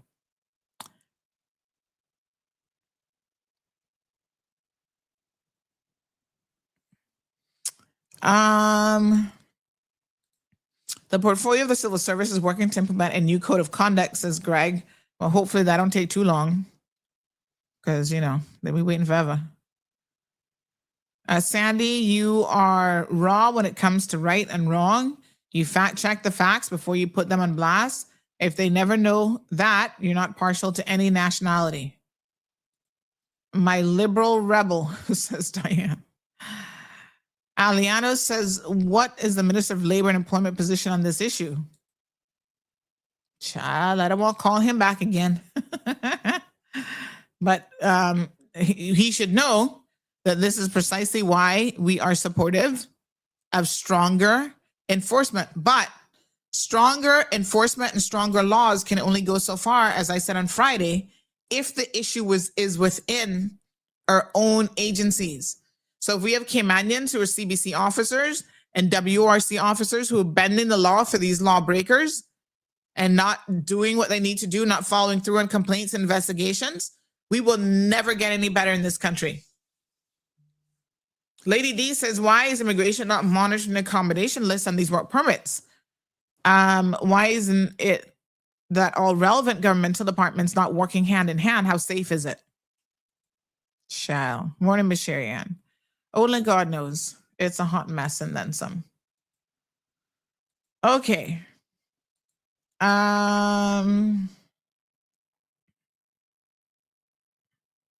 Oh, Carrie, someone has a message for you as well. Uh-oh. Oh, boy. Oh, this person says you're talking about Mae Douglas. Douglas is her last name. Does she still work for education? Try and let me know. Oh, yeah. So someone sent me the picture of this young lady from Banaca, from Honduras, who's trying to go around threatening people about reporting on Michelle. Here she is out drinking with her and stuff like that. Girl, go take several seats. And don't be wearing our flag pendant around your neck. Sure, take that shit off. You're not one of us. Thank God.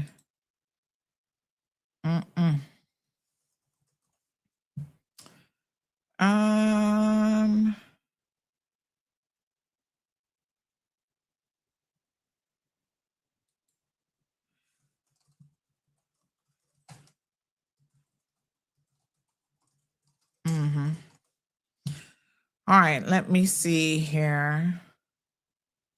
Yes.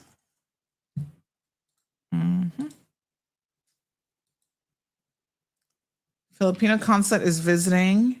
Just got this info and we were asked to share it with you. They're going to be at Lion Center and then at Camana Bay. I will be there. Yes. What times? Oh my gosh.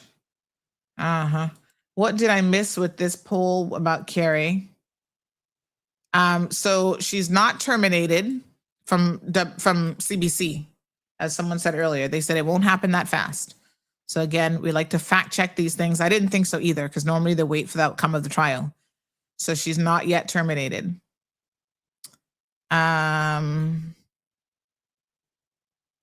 Okay. So you can correct people who are saying that. She's not yet terminated. Another person from the BRAC, they come with all this morning. They said, would you believe this family is as stupid as can be? He was in like special ed in school. His brother is Lenrick, the one with taking people coconuts and love machetes. Don't say that stupid part. Lord have mercy. No, when you write something that you don't want me to say on air, you say that first, not afterwards. The sister's married to the head of weather service, John Tibbetts. Oh, my little friend John. Yeah, he came in BRCA too. Okay. Well, at least the sister found her a nice Caymanian. Lord have mercy. Yes, sir. I like John. All right. Carrie needs to take care of her cats and keep silent. This Filipina woman probably learned this bad and illegal behavior from her, as her agency has Filipinas paying her $1,800 to $2,200 for their domestic helpers permits that only cost $150. Carrie, come over here and have a look. And I'm going to be very frank and honest with you that even when I was talking to the Filipinas yesterday about Nydia, your name came up in conversation with them as well, because they said you doing the same thing. Speak to me, Carrie. You're a Caymanian, but they say you're doing the exact same thing, and that Nydia probably learned it from you. Snaps. Lord have mercy.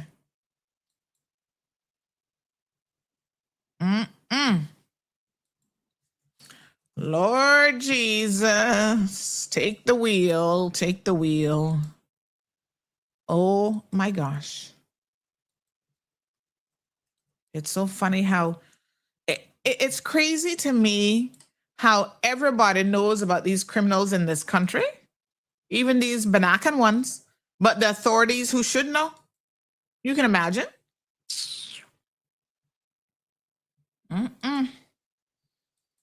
What are they? When people say, what's going on with this narco? What do they call her? This narco Barbie. Good morning, caller. That's bullshit. Nobody's ever paid me that amount of money. They probably owe me some of that money from loaning the money to them, helping them get through their first month or two. But I don't make nobody pay me that kind of money. That's bullshit lies. Do you people charge people just love to lie? Well, do you charge people at all? Because that would be against the law regardless. As an agency, every agency charges people to find them a job. Ask Miss Burrow, ask Stepping Stones, Darlene. What's your name? No, Darlene is no, she is. No, but when you take out a permit for them, are you saying then that they don't have employment? When you take out a permit, they're supposed to have work. No. I already have the contract signed with the client before I put the permit in for them to hire them. That's when I put the permit in. Once the client signs the contract to hire them, then I put the permit in. That's just somebody just being mean, nasty to me, the usual suspects that don't like me, the naysayers, the haters. That's bullshit. I don't do that. I've never done that. I've never brought anybody here, but what the Filipinos will not tell you this. They lie to me in my interviews with them. I caught them when I was doing their interviews to make sure they can talk English pretty good over WhatsApp videos. I catch them where there's somebody else there answering for them and their mouth not moving. You get me? That's the kind of shit they do. And then they get here. When I caught it, I just hang the phone up. I'm not interested in cross them on the list and go on to the next person. Some of them, when they get here, what they do to us business owners, they'll come, especially for me in the BRAC, this was some did me. Once they agreed to come to the BRAC to work, take a job as whatever, caregiver, kitchen helper, nanny, whatever. I only deal with the low, those type of businesses, those jobs. I don't get into the other higher end jobs because up here has had a need for that. They will get to Grand Cayman. Some of them has to stay in Grand Cayman for a couple of reasons. One, they need to sit the English test, or two, they need to do the CPR and first aid, because the party that does it in the BRAC is not, it doesn't happen every month. It doesn't happen every week. It goes all 6 months before you can get an appointment. So they'll stay in Grand for a week or so, between roughly 10 days in order to do those two things.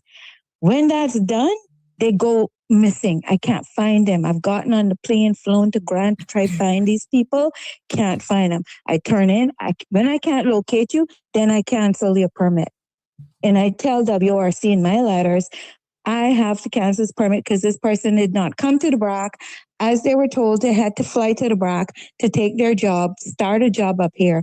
They gone rogue and gone missing in Grand. They're not telling you all these things. They're just saying shit about, I charge them this. I charge a fee for placing you in a job. Every agency charges people when you register with them. You pay them a placement fee, whatever their fees are. And I'm not charging nobody that kind of fee for no nanny or domestic or caregiver yet. Never. It may be a different job or whatever, but I've never charged that. That's bullshit lie. They don't pay me that. They lie. They probably paid that to me for money I may have loaned them out or whatever the case may have been. But anyway, I'm just clearing the air because I'm sick of the fucking lies. And it's after 9:30. I'm just sick of the lies being told. So when you're going to put that up there, just ask the person to show you proof that they paid me that. Show you proof they paid me that. And I want their name as well, because I need to know who's lying about me to show you proof that I never got that amount of money from them. You see where I'm coming from? People lie. I don't do that kind of shit, but I've been lied upon that I've done that kind of shit. I don't do that. I don't do that. That's bullshit. And I know it's wrong, and I never do anything like that.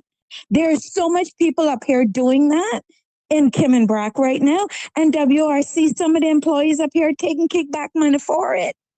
And CBC as well, hiding them in the system so they don't pay the $100 for time. They can go float around Kim and Brack looking work. I have never seen one person on here on a work permit. I saw her working for 4 places here within a month. She's within 4 different jobs. Now, how the hell is that even possible? You're on a work permit. You work in this place. You work in this other place. You're now at this place. You're now doing this. I mean, it's run away in the BRAC. So I'm just saying, WORC needs an entire oversight body to go in and clean them up. Women forwarded something letters of terminating permits for Filipinas and other nationalities that went rogue on Mean Grand. Where the cancellations for them? Let me ask you a question. If you submitted 40 something, over what period of time, maybe you got some maybe your recruitment efforts not really working out for you? No, because the Filipinas arrive. Once they get here, they meet up with their friends or whatever here, and they give them a completely different story. Oh, she went to prison, blah, blah, blah, blah, blah. This, that, the other, blah, blah, blah, blah. Don't trust her, blah, blah, blah, blah, blah. And then they go off rogue.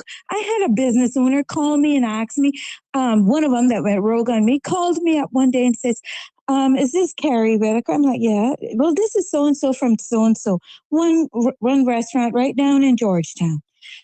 I have this person who have applied to me for a to do a job, and I want to hire them, but they say that you brought them here on a work permit. I'm like, well, what's this person's name? And when they told me, I said, hold on a second.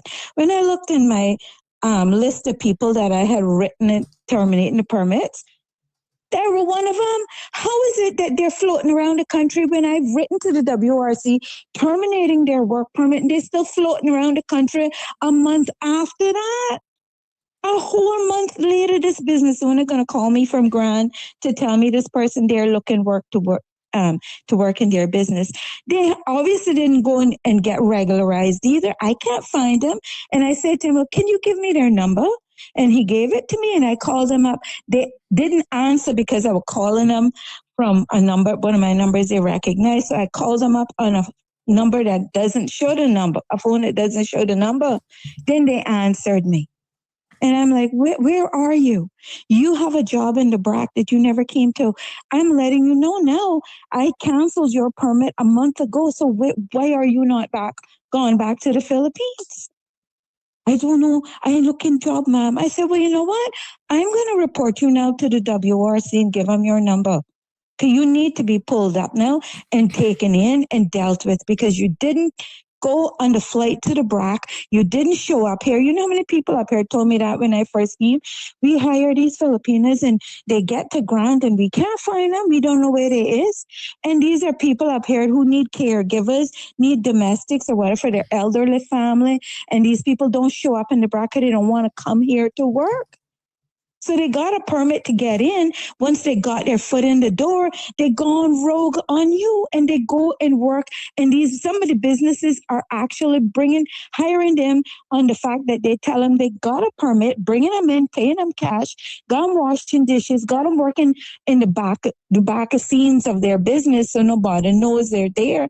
And we don't have no inspectors that go around to any business anywhere in this country and inspect these businesses to ensure that they are either open. The business is also open for business because like your friend, what's your name, that came on your show a couple of weeks ago or last week or the week before and said that she had closed her salon when the woman arrived and she begged her to keep her permit and not turn it in. That's also legal, Sandra. What that one my name? What's your name, Pauline? Is that her name that I called you? Or Nadine? She did the same thing. And there are Filipinas that do that as well. They got status, they take out a license, or they got Caymanian boyfriend who will go and get a trade and business license for them.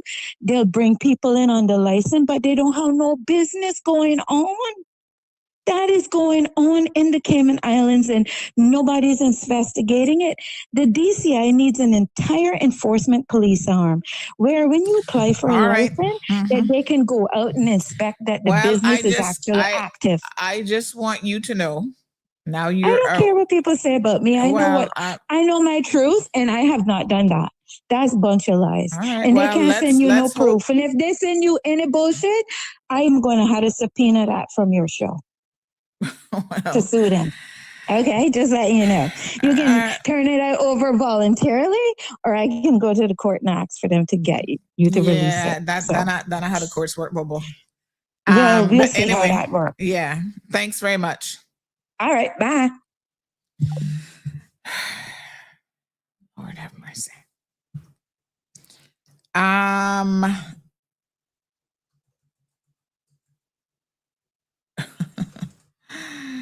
Oh, Lord have mercy.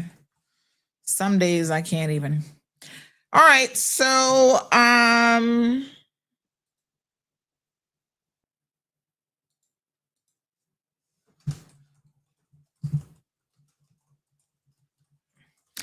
right. What a hot mess.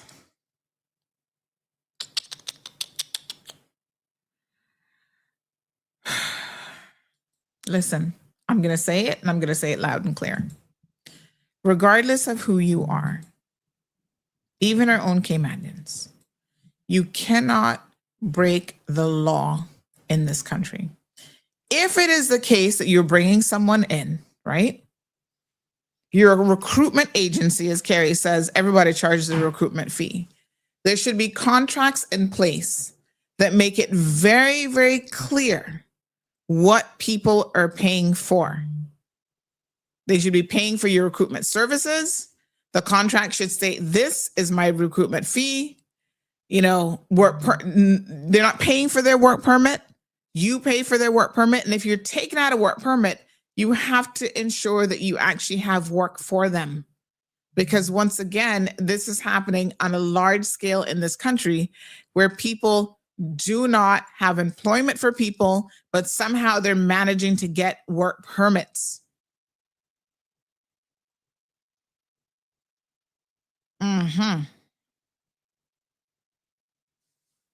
Lady D says, wasn't this a discussion some time ago as well? Thought all recruitment was to go through these agencies.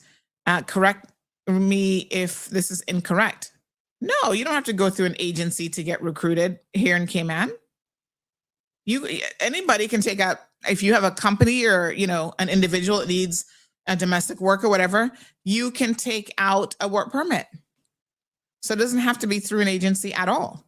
But some people are creating agencies.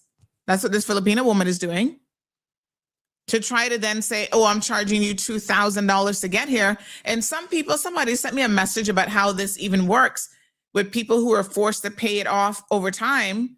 Like it's even more than that. Let me see here now. Hold on one second. I'm going to tell y'all. Sorry. Where's somebody just sent me that about the $5,000? Who sent me that? Oh yeah. That's another one. That is the Dominicans that we can get to in due course. But a lot of them are doing it, and then they pay it off over time.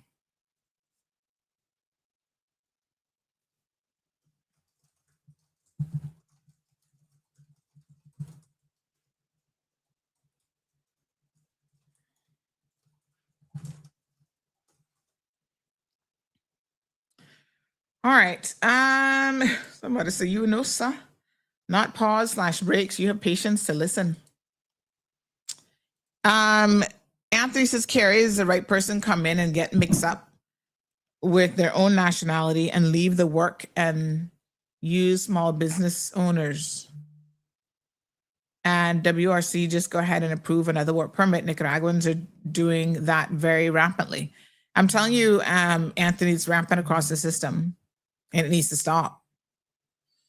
And when the employee cancels their own permits, WRC does not inform the employers. No, sir. Diane says, woosa, Sandy, my dear. God forbid, we better hope this war ends soon, because I see we will have to be doing some house cleaning very soon. Fuel prices are going up. Well, we need to do housekeeping regardless. But all right. So that was today's expose. I've got more coming for you because, like I said, there are a lot of them out here.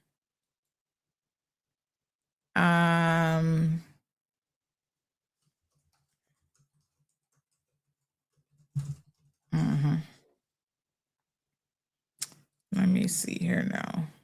So the pic of the girl threatening you and the Cayman pendant is in those work permit scams. Don't worry, I have the authorities that can deal with her.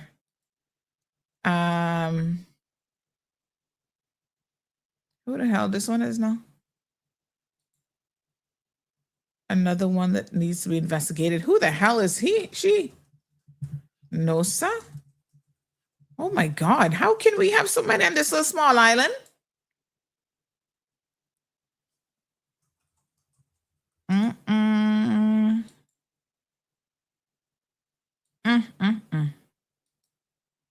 What a hot mess. Carrie needs to vine off your show. Don't you remember all the theft she committed stealing rental payments? She will never change. She always was a thief and always will be.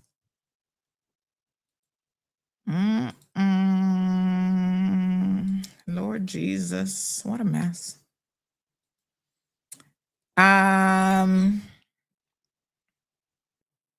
Maybe the employment she's talking about cannot sustain the work permit holder, like there's no 40-hour worksheet available. And by the way, is she really going to subpoena your source? Don't be afraid, folks. Subpoena my source. That'll be the day. Listen, there's certain things that the law can't come to me with, They know better. How are you going to subpoena a journalist source? This looks like communist Korea to Yoruba. You better go sit your backside down. No, she can't subpoena nobody. That's how people try to silence the good people who come forward and speak to me. They thinking that I gotta give up my sources, and the one thing they can kiss my big backside, because that ain't happening. Nope, I go sit in Northwood first or Fairbanks, wherever the hell they got them now. Before that happened, make them prison girls braid my little hair for me. I got a little color. You guys see I got little highlights in it. Big shout out to Rocio. She hooked me up with some nice highlights. Yeah, that's not gonna happen. Don't worry about that, honey child. Y'all keep bringing Auntie all the sauce and all the dirt so we can try and clean this country up. Because if we don't, we in a world of trouble. Imagine Caymanians breaking the law, expats breaking the law. We are friggin' doomed. I want to show you this video, which talks about the importance of controlling corruption in our countries. Hold on now. This is the history of Singapore. And you know, I did not even know this. Let me see here now. Where did this go? Open link address, show in folder. Hold on one second. This is which folder did I put? Oh, okay. It's in that folder. This is what corruption that if you don't control corruption, what corruption does to your country. So folks, we have to do it from the top straight down to the bottom. We have to control it with our politicians. We have to control it with Filipinas, Hondurans, Jamaicans, Caymanians. Everybody is in the same pot. When a society is operated by corruption, and yes, Miss Gwendolee, I see your comment about the Indians. Not so much the Indians, but y'all confuse Indians and Nepalese people. The Nepalese people, now they're running a scam on y'all. Oh, that's a whole other situation too. WRC, y'all better pay attention. You better pay attention. I'm just saying. Honest to God. There's a lot of it going on here, and it's all around work permits. They really have to clamp down on these work permits big time. Trust and believe. Commenter replies to Carrie and basically says you're full of shit.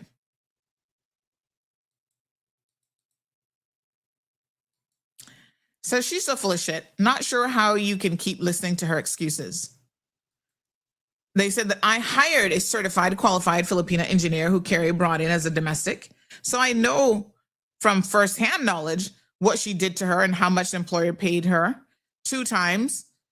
So she can remain on island until I met her by accident.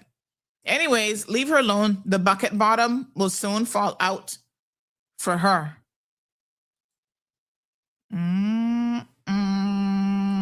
Honey, chill. All right, listen to this, please, and thank you. Threw us out and told the world we wouldn't survive. In 1965, Singapore and Malaysia split. Singapore had 0 resources. Malaysia kept the oil, the land, and all the power. Today, Singapore's GDP per capita is $88,000. Malaysia's is only $12,000. Here's how the impossible happened. August 9th, 1965, Singapore was expelled. Lee Kuan Yew wept on live TV. Experts predicted the tiny island would collapse in months. Singapore was a rock with 2 million people and no army. Malaysia had everything: tin mines, rubber, oil, and 50,000 square miles of land. But Singapore did the unthinkable. They made English the language of business and crushed corruption with brutal efficiency. They paid officials massive salaries to make bribes useless. They turned a swamp into the world's most advanced logistics hub. Malaysia went the opposite way. They introduced racial quotas, favoring connections over competence. Singapore built the world's best schools. They reward the best and fire the weak. By 2026, they rank #1 globally in science. Malaysia lowered its standards to meet quotas. Their best students left for the US and UK. The results are staggering. Singapore's wealth was created from nothing but smart policy and 0 tolerance for theft. In Malaysia, resources were wasted. The 1MDB scandal saw $4.5 billion stolen by state officials. Their prime minister went to prison. Today, 90% of Singaporeans own their homes. The average family has $300,000 in savings. They built a global empire without a single drop of oil. In Malaysia, household debt has soared to 82% of GDP. Talented workers still cross the border to Singapore every single day. Both nations started on the same day.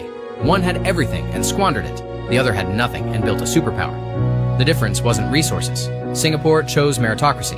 Malaysia chose favoritism. 60 years later, the gap is $76,000 per person. This is the history they skip in school. Uncover the truth for yourself on Epic Talk.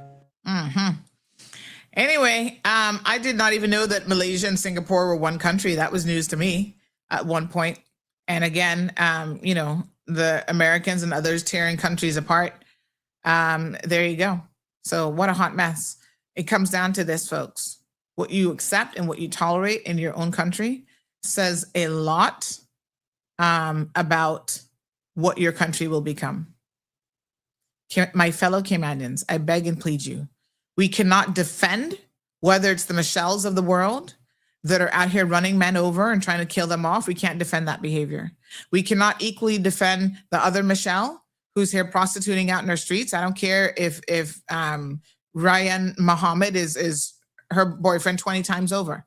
We can't defend her ridiculous behavior either. We can't defend the woman who brought her here on a work permit. Carrie, if you're engaging in these behavior, the allegations are very, very strong. We couldn't defend you either.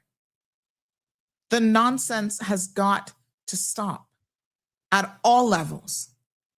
We have to be a country that is above reproach, above corruption, and, getting it right. That's the bottom line.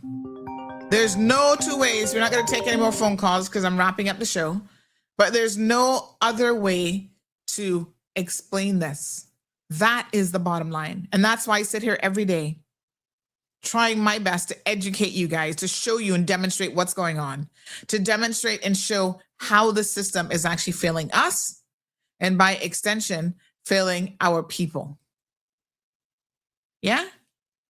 And if that continues to happen, as them people say, dog, I eat your supper, because that's exactly what is going to happen to us. We can't benefit under corruption. Nobody will ultimately benefit. Thank you, Miss Anita. So Singapore has a very strong and serious leader. We could learn a lot from them, but it's not the leader. It's the systems that you put in place, because you don't know what leader you're going to get next.